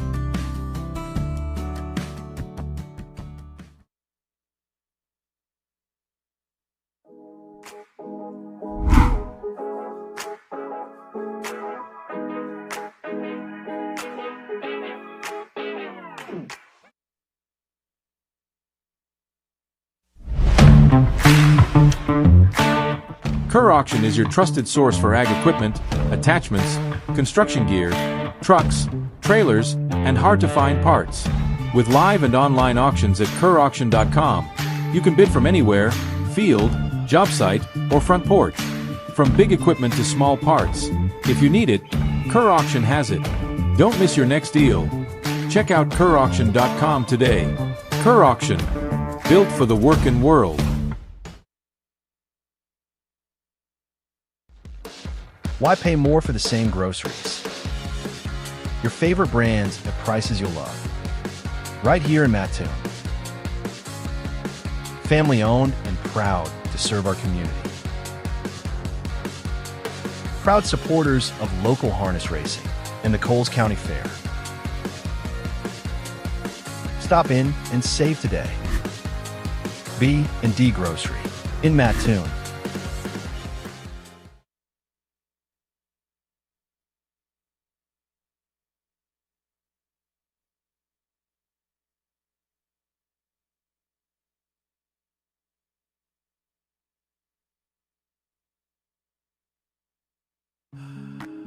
Experience matters. At Simmons Stable, Illinois Hall of Fame trainer Tom Simmons, along with wife Benita, has built a legacy of developing and racing championship standardbreds. From yearling to winner's circle, every horse is guided with experience, expertise, and care. Simmons Stable, 217-801-4246.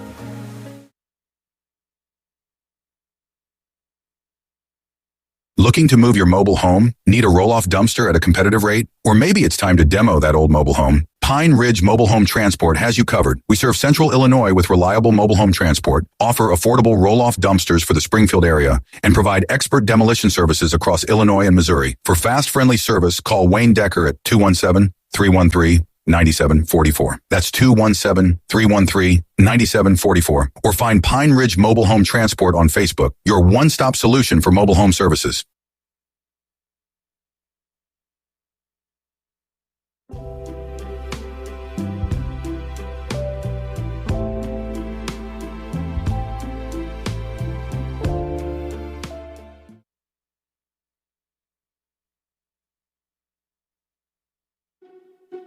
Long before the crowds arrive, the work is already underway.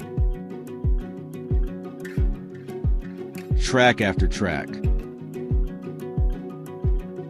Kevin Miller Stable campaigns winning standardbreds across the Midwest.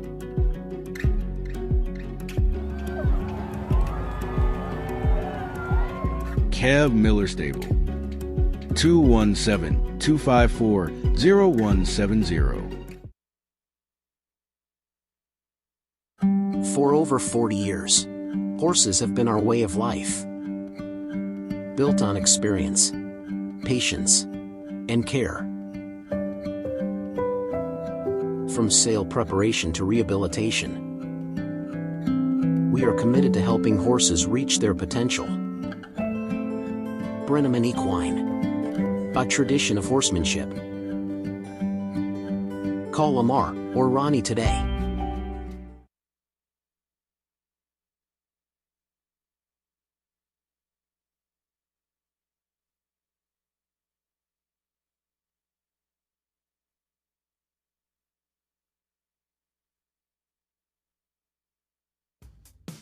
Real craftsman.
As we get ready to race here, ambulance is back in place.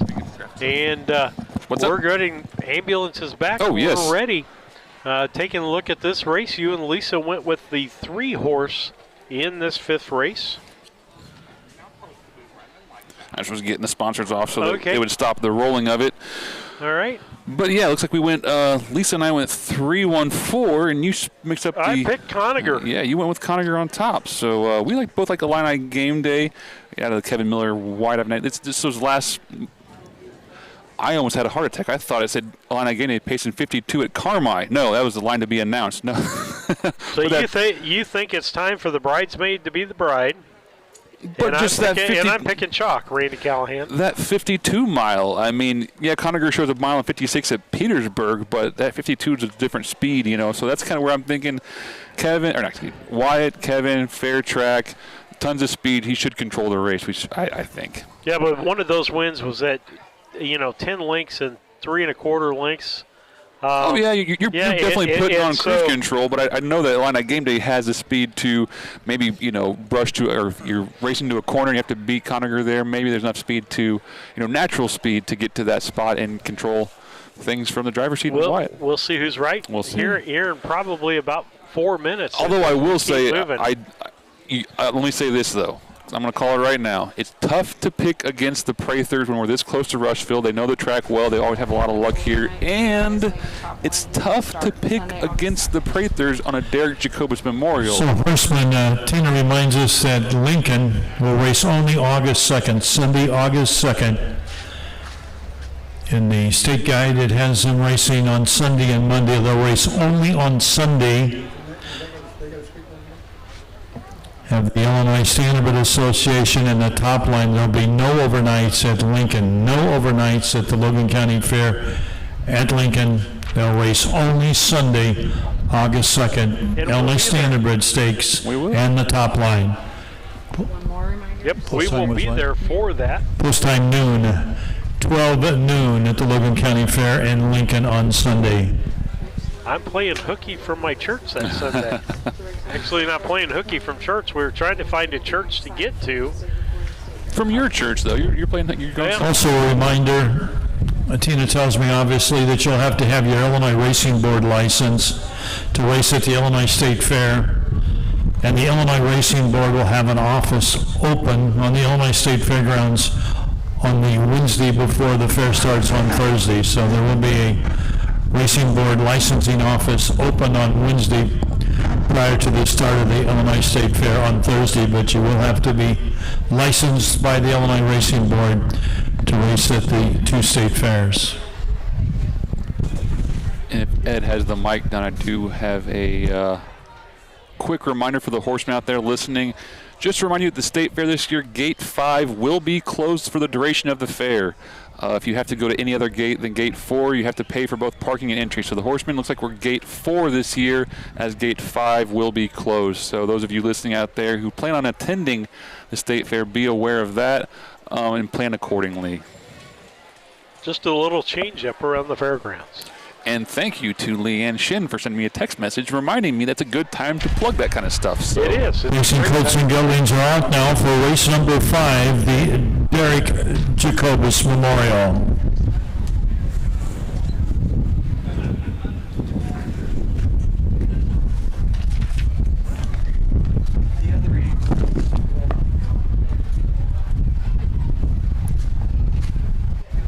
Derek was a farmer from up here in Fulton County. He had a substantial farm outside Lewiston here. His grandfather was Gardner Jacobus, who won the Memorial race was 2 races ago. Derek kind of got back in the business early 2000s, I'd say. He had a horse with his brother Aaron Jacobus, actually in our barn, and Dad trained the horse. His name was AJ's Blair Bear. He went on to own horses with the Prathers for many years. They had a lot of success together, and he was a heck of a guy, an enthusiastic horseman, some young blood in the sport. We hate to see him pass so young, but his impact here in Fulton County is definitely still felt.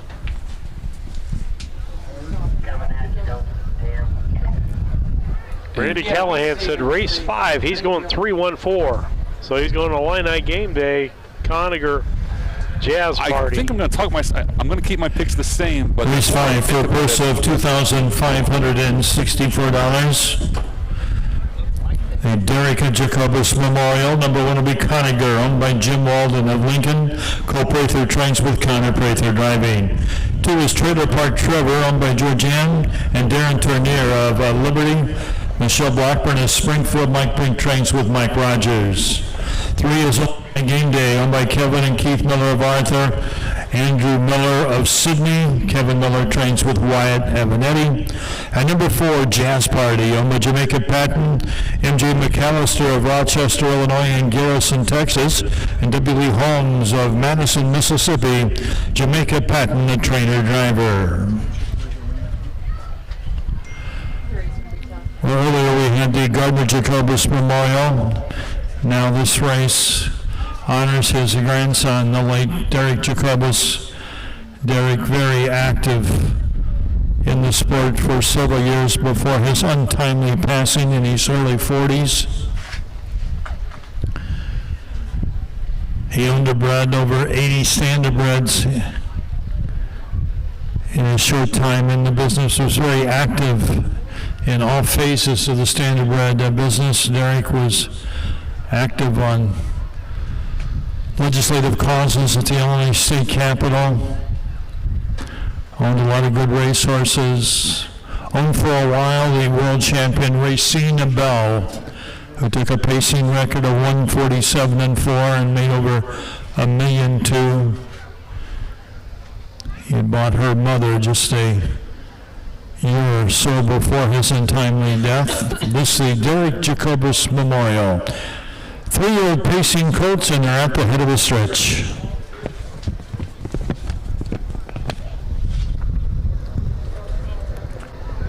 Here they come. They're off in pacing. Conager is away on the inside with the lead by about a length. There's a bad step, and off stride goes Jazz Party. Back pacing there, but made a couple real bad steps going into that first turn, but it's Conager on top by 2. Racing second is Illini Game Day. Trailer Park Trevor is back there third, and then Jazz Party is back pacing for Jamaica Patton and is caught up with the field now. They go single file past the quarter-mile marker into that upper turn. Conager, the Stevensville gelding, was there in 32 seconds past the quarter. Conager by a length and a half. Illini Game Day sits right there second. Trailer Park Trevor is racing third. Jazz Party's fourth. They're off the 3/8 in the lane the first time. Up front is Conager. He's got every call. He leads by 3. Illini Game Day's back there second. 2 more back to Trailer Park Trevor. And then we got Jazz Party off the half in 1:01, 2/5 of a second, 1:01 and 2. Pacing right along here, Conager, already a 3-time winner this year, looking for win number 10 in his career. He leads by 2. Illini Game Day's a threatening second, though, as we race up the backstretch towards the 3/4-mile marker. Jazz Party now comes on to be third. Then we got Trailer Park Trevor with a quarter of a mile to go. Pace is quick now as Conager's opened up 3.5. Back there second, Illini Game Day, 3/4 in 1:32 and 1. Conager off of 3/4 in 32 and 1 looks real strong here. He's opened up 4. He's buzzing right towards the wire here for Connor Prather. It's going to be all Conager in the Derek Jacobus Memorial.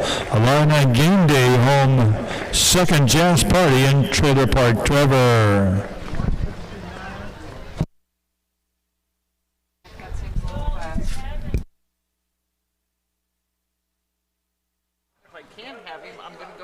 Well, David and Lisa, my horse finally helped me you out did the there. trifecta, didn't you? Yeah, you did.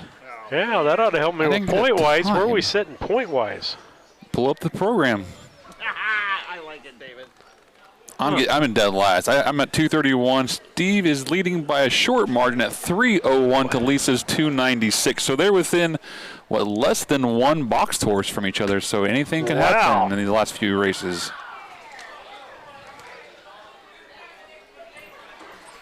I was thinking earlier after that, we were talking about our picks in today's 5th race, and when I realized this was the Derek Jacobus Memorial, I really wanted to change my pick because I should have known better that this is sentimental to the Prather family, and I knew Connor was going to definitely want this one. A little more than just an average race. The Jacobus family and Prather family go back years. They were very close friends. They had a lot of horses together.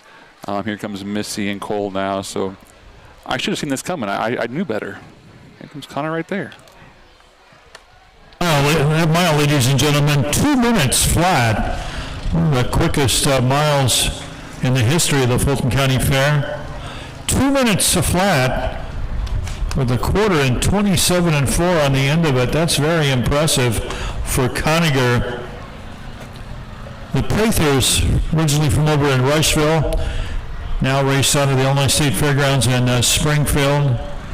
Alan McGahee's also coming trackside. These people were best of friends to the late Derek Jacobus.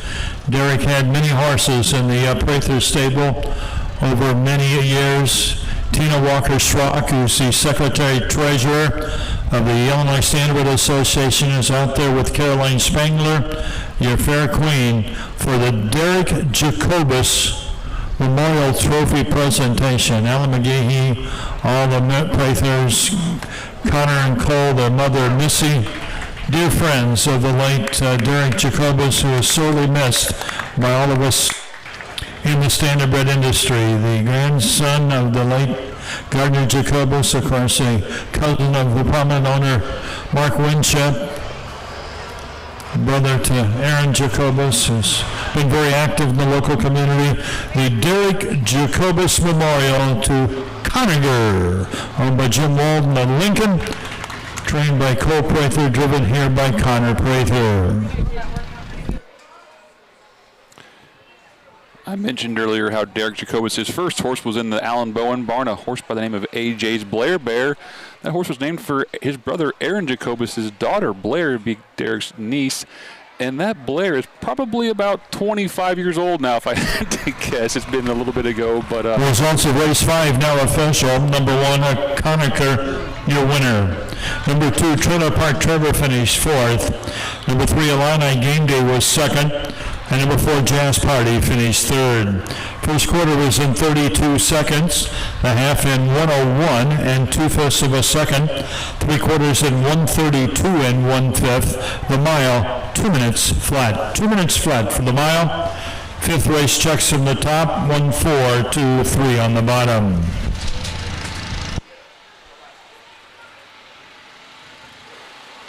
All right, David, I'm going to ask a question here. Here's one of those, novice harness racing questions. Okay.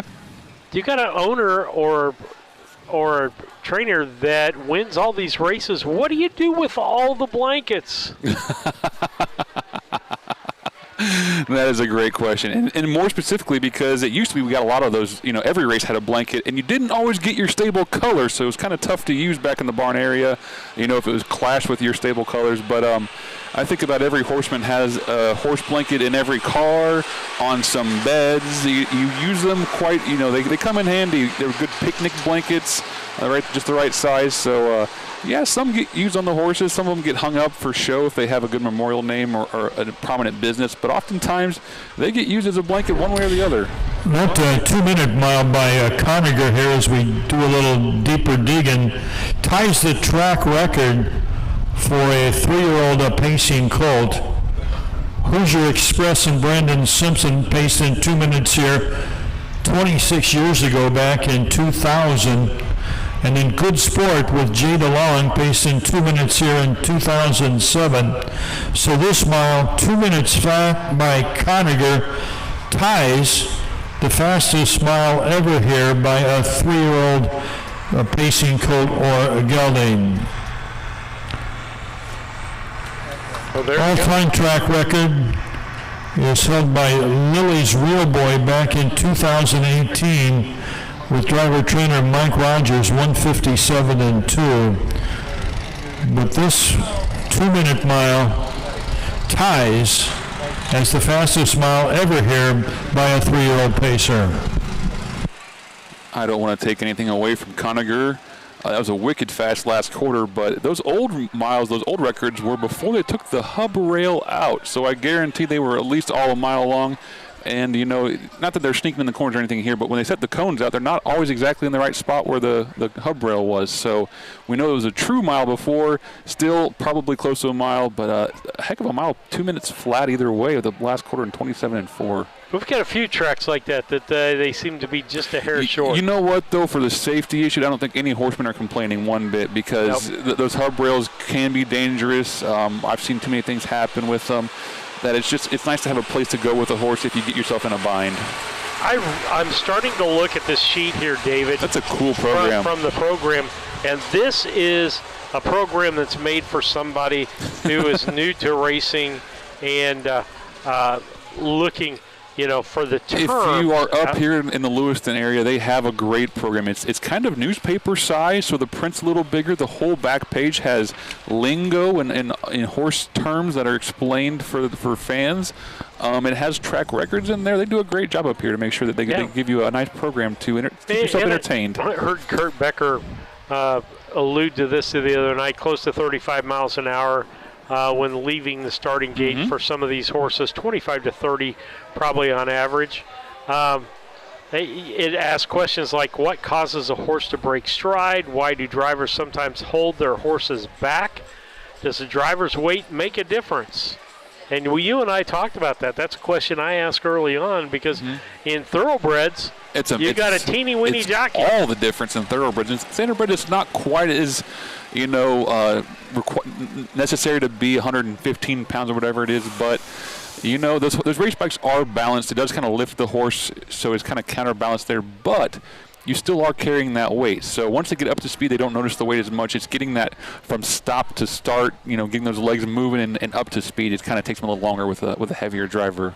Yeah, just a lot of good information here. I'm going to keep this one around. I'm going to throw it in the bag. Some really good pictures. Huh? There's some really good, nice pictures of current drivers and horses. This photographer must be a Fairboard member because she's taken some really good action shots, and they use them in their program. Speaking of photographers, looking to my left over here, I want to give a shout-out to Al Brodsky, came down from Chicago. He does a great job. If you follow the Illinois County Fair Harness Racing Fair Facebook page, he always posts in there. He does a fantastic job. Club is round now for race number 6. Al Brodsky. No changes in your program. A race for a purse of $4,740.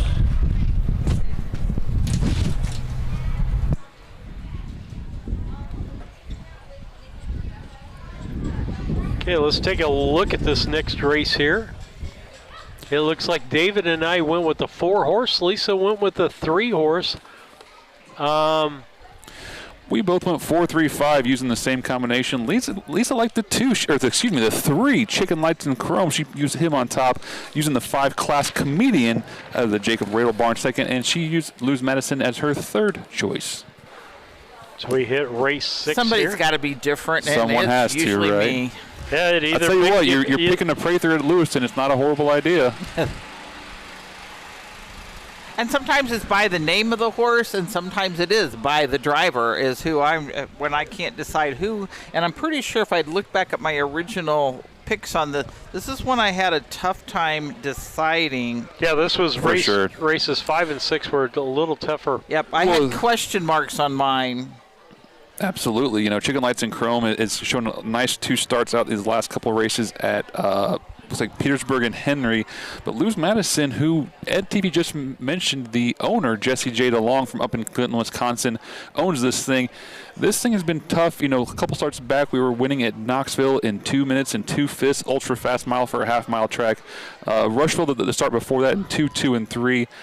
I think that horse probably looks a little stronger on paper, but the Prathers, Lewiston, Chicken Lights, and Chrome take nothing away from that horse. We're showing trotting last quarter sub-30 up and down the page. So I think it could be anyone's race. Well, and you look at Luz Madison, that horse is either on or off. It looks like It's full you make on a or good full off? point, because this is kind of a different track, and with the hub rail out, it changes the shape of the turn a little bit, but I've seen a lot of horses blow up in that first turn. They race too fast into it, carry too much speed, and just can't get their feet underneath them. So, if Luz Madison makes a break, takes herself out of the race, we might see opportunity for Chicken Lights and Cromer. Here's your field now for race number 6. Number 1 is TV's T.O. Wind. Number Jerome Daniels of Springfield. Jerome is the trainer driver. 2 is Sunburnt Senorita. Number Craig and Leo Grumlow of Carrollton.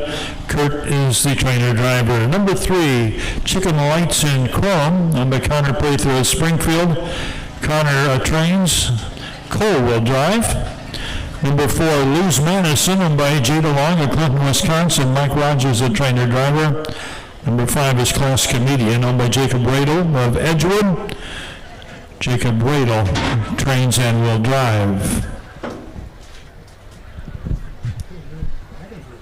Couple quick shout-outs here. Jacob Radel's horse, Class Comedian, was bred by the legendary Tom Shin. I don't want to forget to mention that. Pretty competitive field here. Chicken Lights in Chrome won at Henry in 207 and 2. Luz Madison and Luz Legacy filly won very impressively at Knoxville in 2 minutes and 2/5 of a second. One before that at Rushville down at the Schuyler County Fair in 202 and 3. Class Canadian never far off. Has been third in each one of his last 4 starts. Prior to that, he had a win at Rushville in 206 and 4. 3-year-old trotters in the Illinois Standable Association just won division for a purse of over $4,700.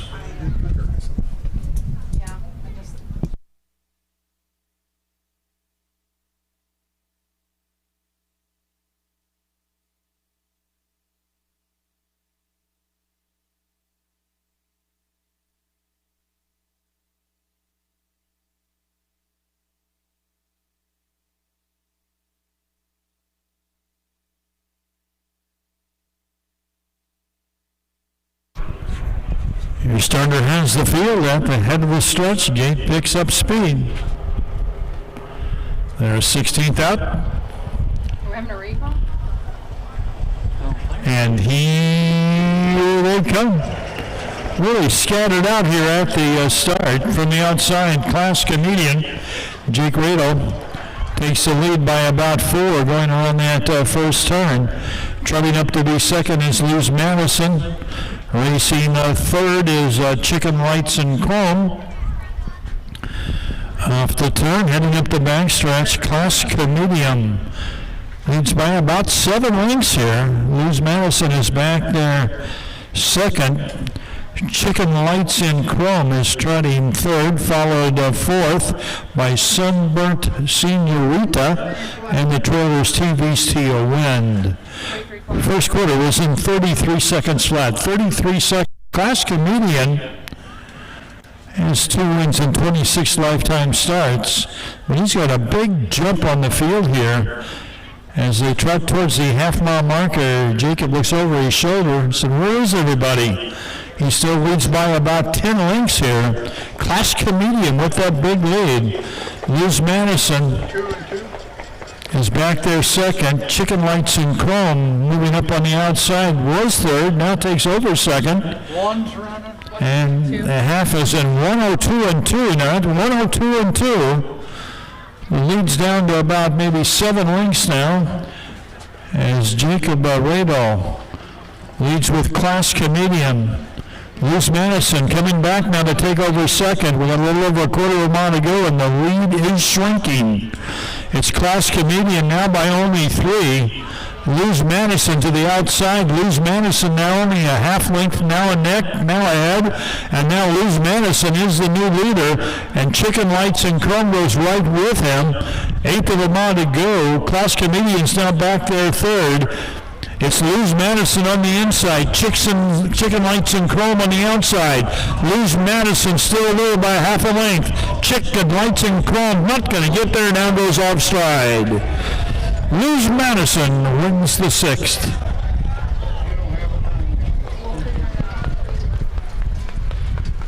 3/4.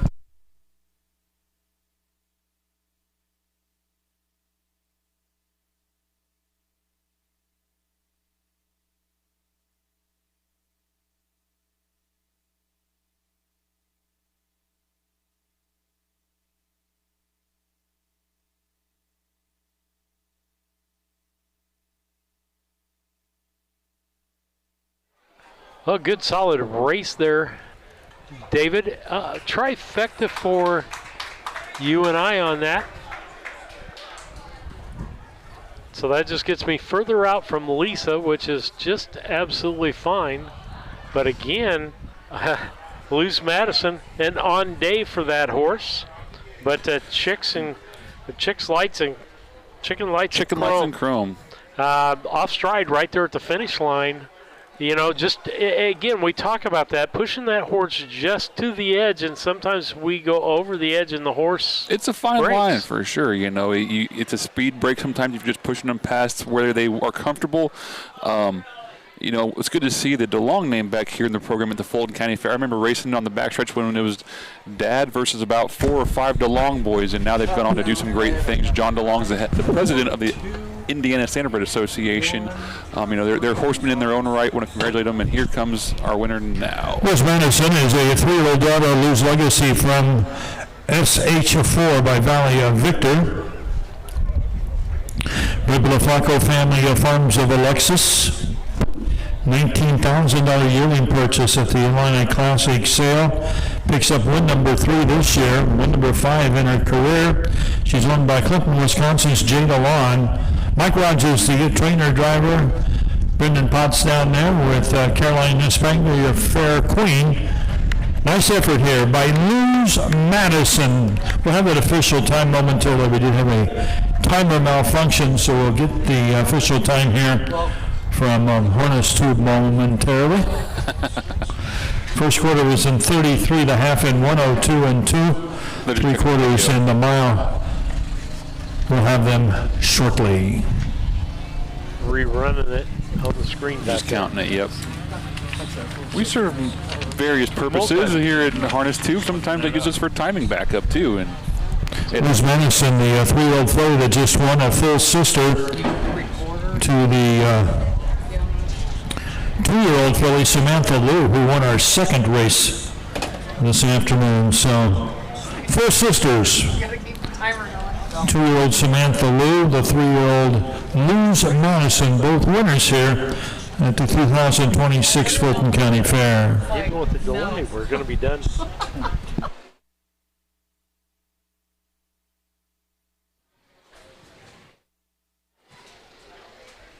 Again, David, good racing today. We thank all of our sponsors and everybody for being out there. And let's pull the program back up here as they hopefully will make this official shortly. But next racing for us will be Monday in Charleston. That sounds right, yes. We'll be in Charleston 3 days next week, and Urbana 1 day. 1 day, correct. Open the day we go up to Urbana that I can eat lunch with either my grandkids or my son. Well, that's a good idea. Or the whole family, hoping that we can do that. And I'll make Lane take me out for lunch while you guys are doing that. Well, yeah.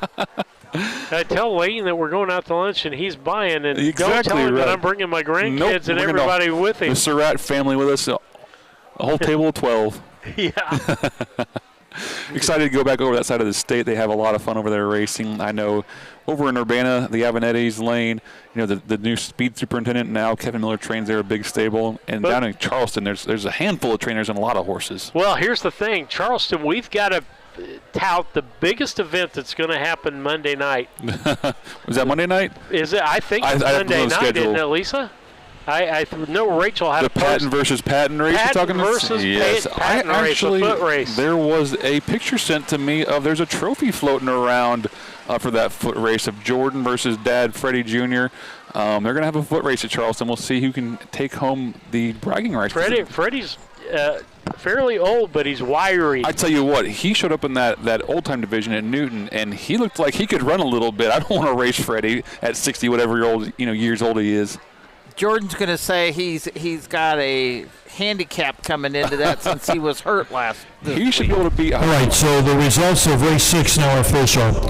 Number 1, TV's Teal Wind was 5th. 2, Sunburnt Senorita was 4th. Number 3, Chicken Lights in Chrome was 2nd. Number 4, Luz Madison, the winner. And number 5, Class Comedian, finished 3rd. First quarter was in 33 seconds. The half in 102 and 2/5. 3 quarters in 134 and 3/5. The mile 205 and 2/5. Race 6 checks down. 5, 4, 2, 1, 3 on the bottom.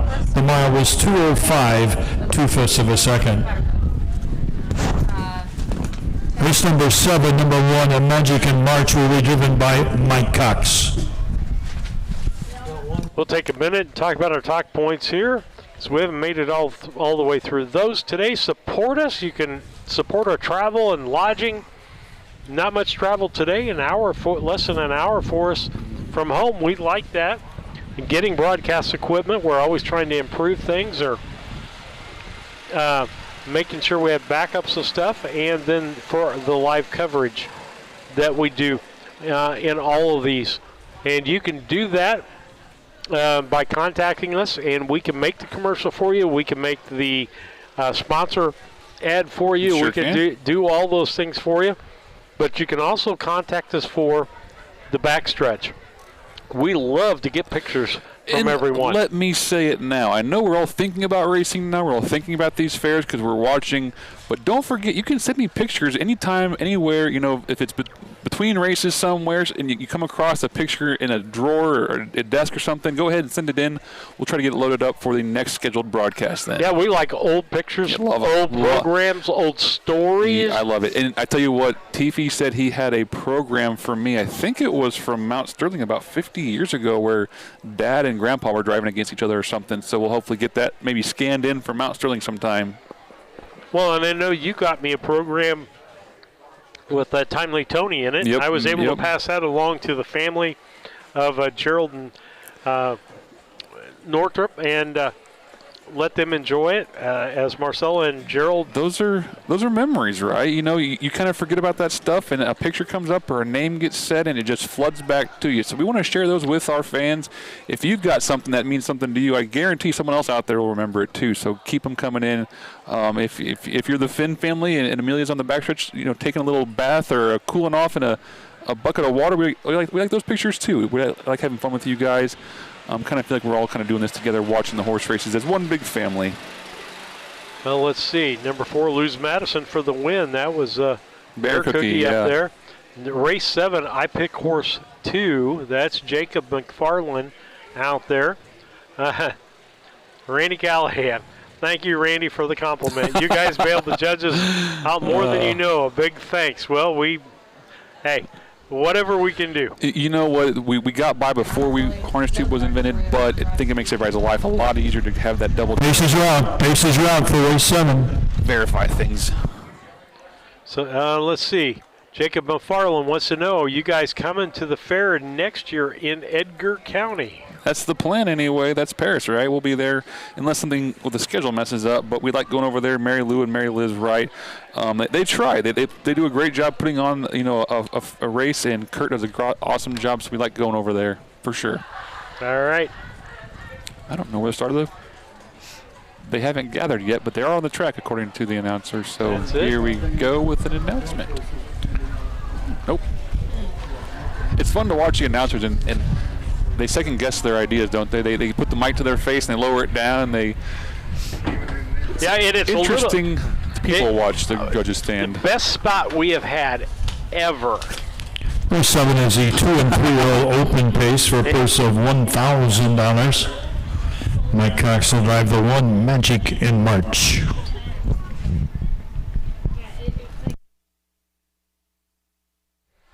All right, the best place that we have announced setting-wise, Lisa and I discussed this the other night, Carmine. Oh, wasn't it nice? We were right behind the track announcer. We could see him pick up the mic. Kurt does a great job of Phil didn't have to run cords anywhere. We only had about 10-foot run, dropped down to the judges' stand. It was a nice grandstand, nice big judges' stand right in the middle of the grandstand in the heart of it. And we got pizza. I tell you what, Tanner, Grandma Connie did us good because that pizza was delicious. I still taste it on my microphone, I think, over here. I smell something And once here's in a the while. thing. If you've got a great eating joint, let us know about that. Some of the best places we've eaten while we're on the road were found out from fans. I mean, I'm looking forward to going to the Windsor Pub. Was it Kenny Hochler that told us about Windsor Pub? But yeah, that was a huge hit. We loved it down there. We took them out, took the Avenettis out, or Matt and Kelly Joe. What is it? It was a great food. If you're ever in the Windsor area, it's a small little one-stop little town, but check out the Windsor Pub. Here's your field for race number 7, overnight pace for 2- and 3-year-olds. One is Magic in March, owned by Herman Wheeler of Monroe, Louisiana. Jamaica Patton, Rochester. Jamaica trains with Mike Cox driving. 2 Fox Valley Dream, owned by Step Racing at Davenport, Florida. Mark Winship of Canton. Rob Berthoff is the trainer with Wyatt Avenatti. 3 You Light Up, owned by Houston Racing of Altamont. John Swartz of Wooddale. Cole Prather of Springfield. Cole Prather trains with Connor Prather driving. 4 Saskatchewan, owned by Jacob Bradle of Edgewood. Jacob is the trainer-driver. Like 3 weeks before their fair.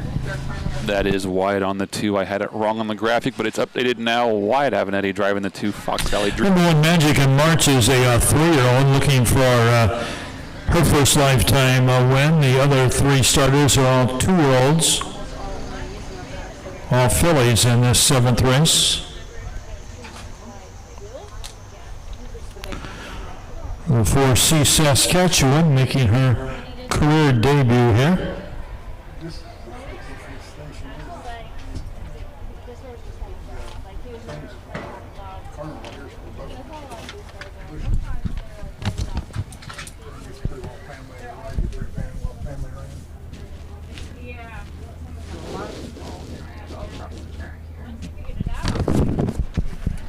Horses in behind the gate. Be very alert, folks, crossing the racetrack. Horses are in behind the starting gate. Starting gate's on the move here for race 7. Be very careful. Looking down, walking across. Yeah. Horses at the head of the stretch. Be very attentive, everybody. He's running. Jacob? Yeah. Gates picking up speed. There's 16th out. See Saskatchewan way back off the gate. Here they come when they're off and pacing. Magic in March is first out on the inside. Fox Valley Dream gets away a second. You Light Up is third, and See Saskatchewan, the 2-year-old filly, after a miscue behind the gate, is the trailer. One made a break. Overnight paces go around the turn. Magic in March was off stride there momentarily. That leaves Wyatt Avenatti on top with Rod Rithoff's Fox Valley Dream. Fox Valley Dream by a length. Right there, second is Connor Prather with You Light Up. Plus the quarter in 33 seconds flat. Magic in March is back there third, and See Saskatchewan. Past the 3/8. Again? Fox Valley Dream by a tight length. You Light Up is right there second, a pair of 2-year-old fillies. Racing the third is the 3-year-old Magic in March. They move past the half. 103 and 2. Fox Valley Dream off the half. Looks comfortable on top by 2.5 lengths here for Wyatt Avenatti, the time to roll filly. He takes the field past the 5/8 mile marker and heads up the backstretch. You Light Up, the 2-year-old Sunshine Beach Canadian bred filly, is back there second. Here comes Magic in March, the 3-year-old with Mike Cox. Rolling up on the outside now, the challenge for the lead. It's Fox Valley Dream on the inside. Magic in March on the outside. 3/4 in 135 and 4. They battled it out with just over an 1/8 of a mile to go. Fox Valley Dream looking for her first win. Magic in March on the outside. has stalled a bit. Now she's coming on again. It's Fox Valley Dream, Magic and March. Fox Valley Dream. The 2-year-old's going to win it by about a length. Magic and March is home second, followed by You Light Up. And then we'll have C. Saskatchewan. Folks, be careful. There's still a horse out there.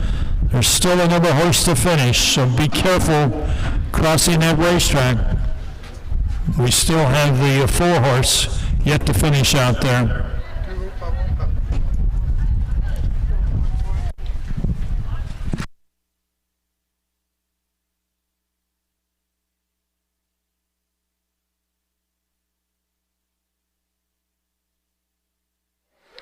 All right. Fox Valley Dream. That's a nice little 2-year-old filly in the Ridolph barn. Saw her race over at the spring preview. Kind of kept my eye on her. It's a nice little last quarter to learn something, and I think she's ready to race now. She controlled this race, grabbed the front end. Acted like Emma was in 2:04 and 4/5. Good last quarter. Last quarter in 29 seconds flat by that 2-year-old filly, with the last half in 1:01 and 2/5. Caroline Spangler, Miss Fulton County Fair, trackside again. Fox Valley Dream is a 2-year-old daughter of Time to Roll from Fox Valley Jazzy by Yankee Skyscaper, again bred by Dr. Ken and Pat Walker's Fox Valley Standardbred Farm, who are in Sherman, Illinois. Filly's owned by the Step by Step Racing of Davenport, Florida. And the on stride, but they're way back. Okay. I think. Mark Winship, a stable of nearby Canton, Illinois. Mark, the trackside, of course. Mark, the grandson of the late Gardner Jacobus, who we honored earlier.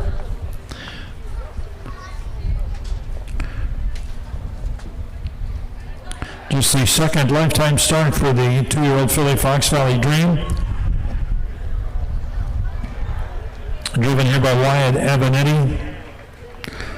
Really impressive mile here. Illinois bred filly. He wins here in 2:04 and 4 with the last quarter in 29 seconds flat. Sorry.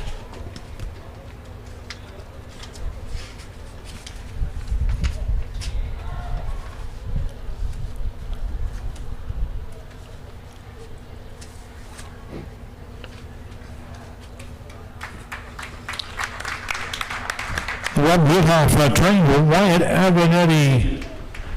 Driven Mark Winship on Fox Valley Dream.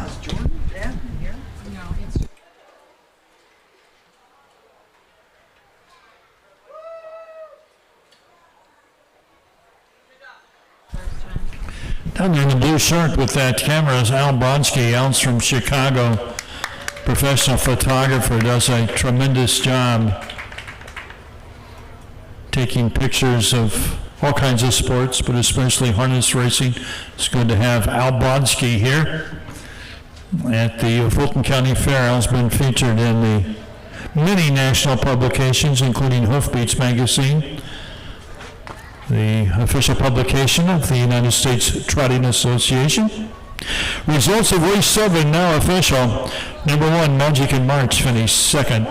2, Fox Valley Dream was the winner. Number 3, You Light Up was third, and number 4, C. Saskatchewan was fourth. First quarter was in 33 seconds, half in 1:03 and 2, 3 quarters in 1:35 and 4. The mile was in 2:04, 4/5 of a second. Race 7 checks in the top, 2, 1, 3, 4 on the bottom.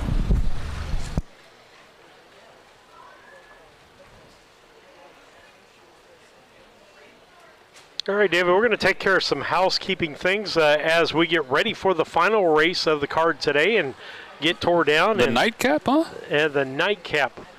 Afternoon cap. Right, but, more accurate. Again, the things coming up, race number 8, our final race on the afternoon is photographer's young son there with a cowboy hat, cowboy boots, sitting on the horse cart there for that picture there in the winner's circle. Jacob I don't know what you said. I couldn't hear what you said there. I said the thing that I like there is photographer's son. He's got a cowboy hat, cowboy boots on. and the jeans, and he was up on the sit Yeah, that's all. I don't know picture. if that's the kid that was over there earlier or not that had the grandpa on the fairboard. But in front of the grandstand here at the always cute to see the younger fans enjoying the winter circle photos. All right, one of the last things here, contact us. You can contact us, and also we can do some advertising for you. We'd love to do that, but coming up next on the schedule, Charleston 3 days next week in Urbana. And so we're looking forward to you. Again, Dirty's Bar is another place that we got turned on in Charleston. We ate at a Mexican restaurant that was really good. The Windsor Pub was really good. And so if you've got different places for us to eat, that'd be great for us as we head our stretch out there. And then I hate to tell Bear Cookie, but the honorable pick there of Saskatchewan didn't quite work out for them. Sorry, bud. Yeah. And somebody said, yeah, the pile of dirt's the only problem in Carmi. You're absolutely right. Every time the judge wanted to look at something, it happened behind the dirt. How was the burger at Taylorville? Yes, absolutely. We will go back there. Bill's. What is it? I have no idea. Bill's Toasty. And I tell you what, in Taylorville, if you get a chance to, it's open 24 hours a day, old-time diner kind of effect there. Get breakfast 24/7 there. You can get the great burgers there. Fantastic milkshakes. So, yes, Randy Callahan, we loved it. And last race here is coming up. So, again, if you can let us know about any places, we're going to be there. Next week, we're going to be in Urbana on Tuesday during the day. My son usually has that covered for lunch places to eat at. And then the following week, we'll be in Altamont and just a short drive down to Marshall. We're not going to have time to stop any time between Altamont and Marshall unless it's fast food. It's going to be a brush down there. But hey, knowing that, if you've got a great place to eat in Marshall and want to bring us food in the stands. If Tanner Spittler is listening, we would appreciate some food delivered to us when we get to Marshall. Yeah, bring me a pizza we got from home, spoiled okay? with Tanner Saltzgaver up or down in Carmi. We got spoiled, but yeah, it's definitely we like finding those local places. It kind of keeps the exploring of the state fun for us. And when you're traveling the state doing harness tube, you get to see some stuff you never get to see before. And we'll do a review on air for the place, okay? Tell them they're going to get some advertising for it. Maybe they'll give you something. But we had some great 0 to 4 horseshoes, right? Yeah, absolutely. A 4 horseshoe scale or something. Yeah, absolutely. Well, we're getting ready for the nightcap here. Anything, David, that you want to follow up with that we haven't talked about already? Not off the top of my head. I haven't been checking the chat. I know you have been, but it's been a pretty. The days went by quickly. It's a nice middle of the day fair race broadcast. We're going to be home in a good hour. It kind of golfing's going to be good tonight. You should have nice weather. You shouldn't be too tired. It should be a nice, relaxing evening for you. I may not play worth a darn if it's this nice. That's how it goes, isn't it? Absolutely. And so, nice drive up here to Lewistown. And I want to let people, you say, well, you haven't been to our fair yet. David, what's your message out there to those people? My message is let us know when and where, because it's my goal to hit every fair that races horses, to feature them on Harness Tube at least once, and hopefully more. If we haven't got to you yet, it's nothing personal. It's just because scheduling conflicts usually kind of dictate what we can and can't do, but we'll definitely work around what we can number 8. to hit every fair. Down there across the net racetrack.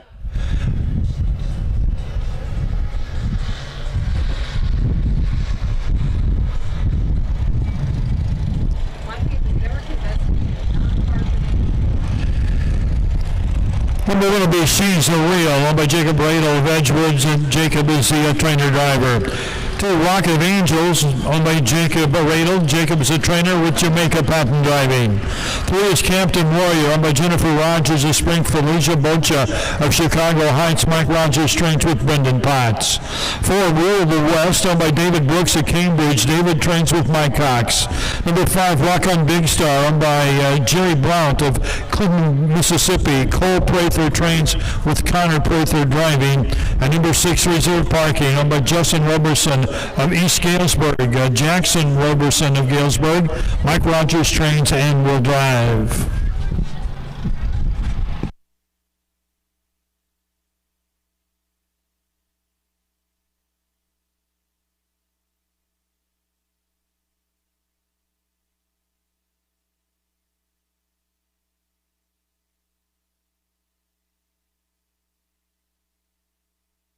one last quick shout out. I don't know if he's here. I'm guessing he's on the backstretch, but want to give a shout out to Todd Pudick.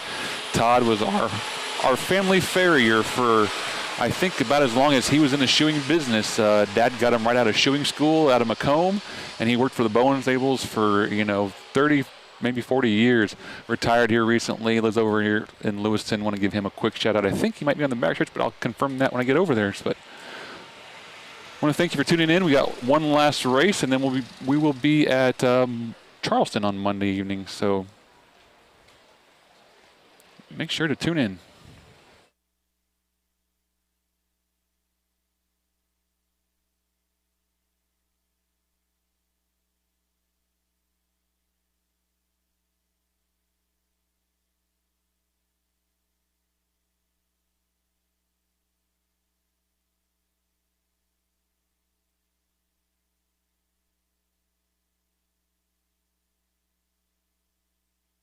Senior program before Rule the West. Back-to-back wins at Knoxville and at Henry. 58-2 at Knoxville. 202-2 at Henry. Going for 3 in a row here for Mike Cox.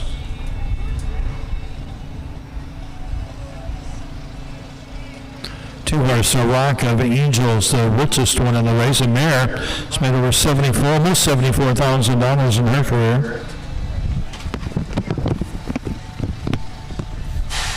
5 on the gate, reserved parking is 6 in the back tier. They're at the head of the stretch. Gates picking up speed.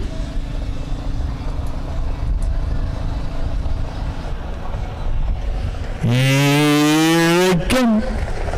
Good start here for the overnight Pacers. They're 5 across the racetrack, racing to the first turn from the outside. Rock on Big Star is going to get the lead there for Connor Prather on the inside. Rock of Angels is second for Jamaica Patton as they hit up the backstretch. It's Rock on Big Star leads by 3.5 lengths here. Rock of Angels is back there second. Racing third is She's Real. Dropping in there fourth is Captain Warrior. Racing fifth is Rule the West, and reserved parking is the trailer. 31 seconds flat to the quarter. 31 seconds flat. Rock on a Big Star by a length and a half. Rock of Angels is back there second.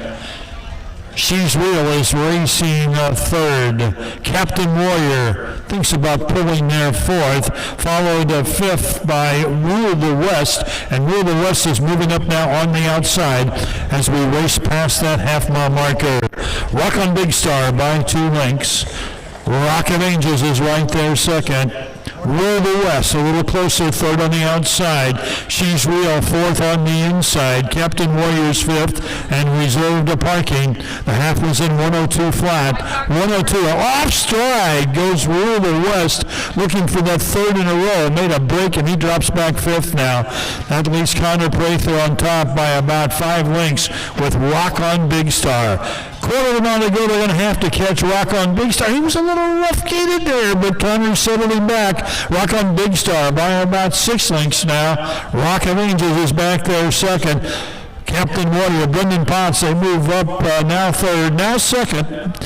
But it's all Rock on a Big Star, the sagebrush gelding. He widens it out to about 6, maybe 7 lengths now. Rock on Big Star. Connor Prather is going to win it. Captain Warrior home second. Rule the West recovers for third, followed by Rock of Angels, She's Real, and reserved parking.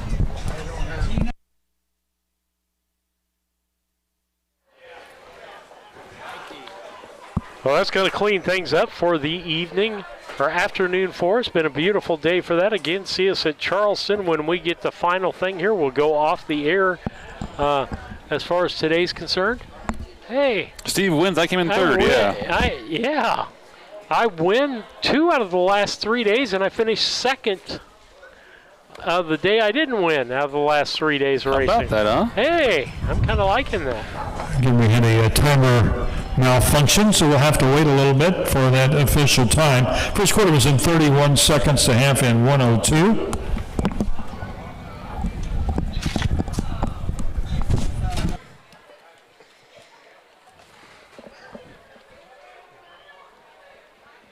I think you jiggled my amp. I keep touching something, so. It's the amp, I think.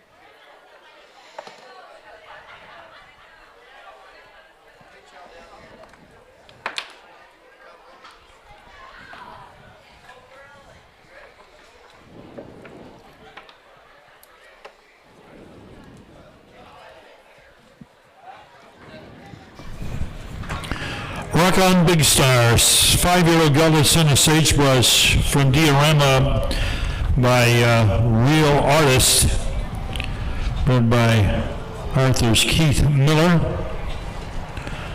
6-time winner now in 60 starts.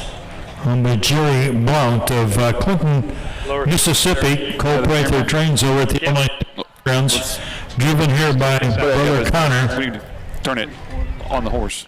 Thank you. To win in our nightcap, and Caroline Spangler, your fair queen down there again. Thank you, Caroline, for being here all afternoon. Alan McGahee coming trackside to join Connor Prather, his mother Missy, and Rock On Big Star. I will be there, but not great.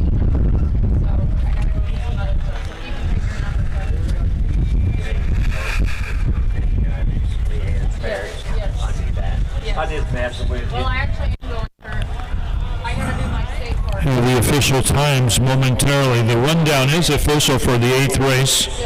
Number 1, She's Real, finished 5th. Number 2, Rock of Angels was 4th. Number 3, Captain Warrior was 2nd. Number 4, Rule the West was 3rd. The 5, Rock on Big Star, the winner, in the 6th reserve parking was 6th. First quarter was in 31 seconds, the half in 1:02. We'll have that 3 quarters and that mile time momentarily. And he'll probably go to see him.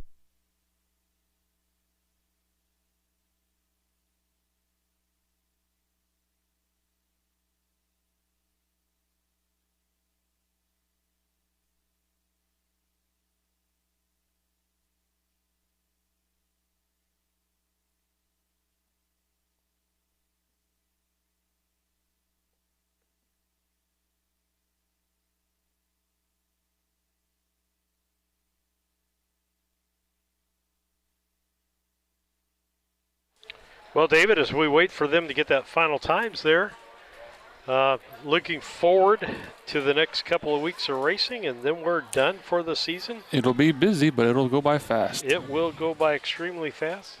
And Lisa and I just run straight into junior high softball and baseball. No rest for the wicked, right? Absolutely not, as they try to get things finished up here. Well. And Lisa's wanting to know if she can take down. Yeah, go ahead. I'll just throw something else up behind that, Lisa.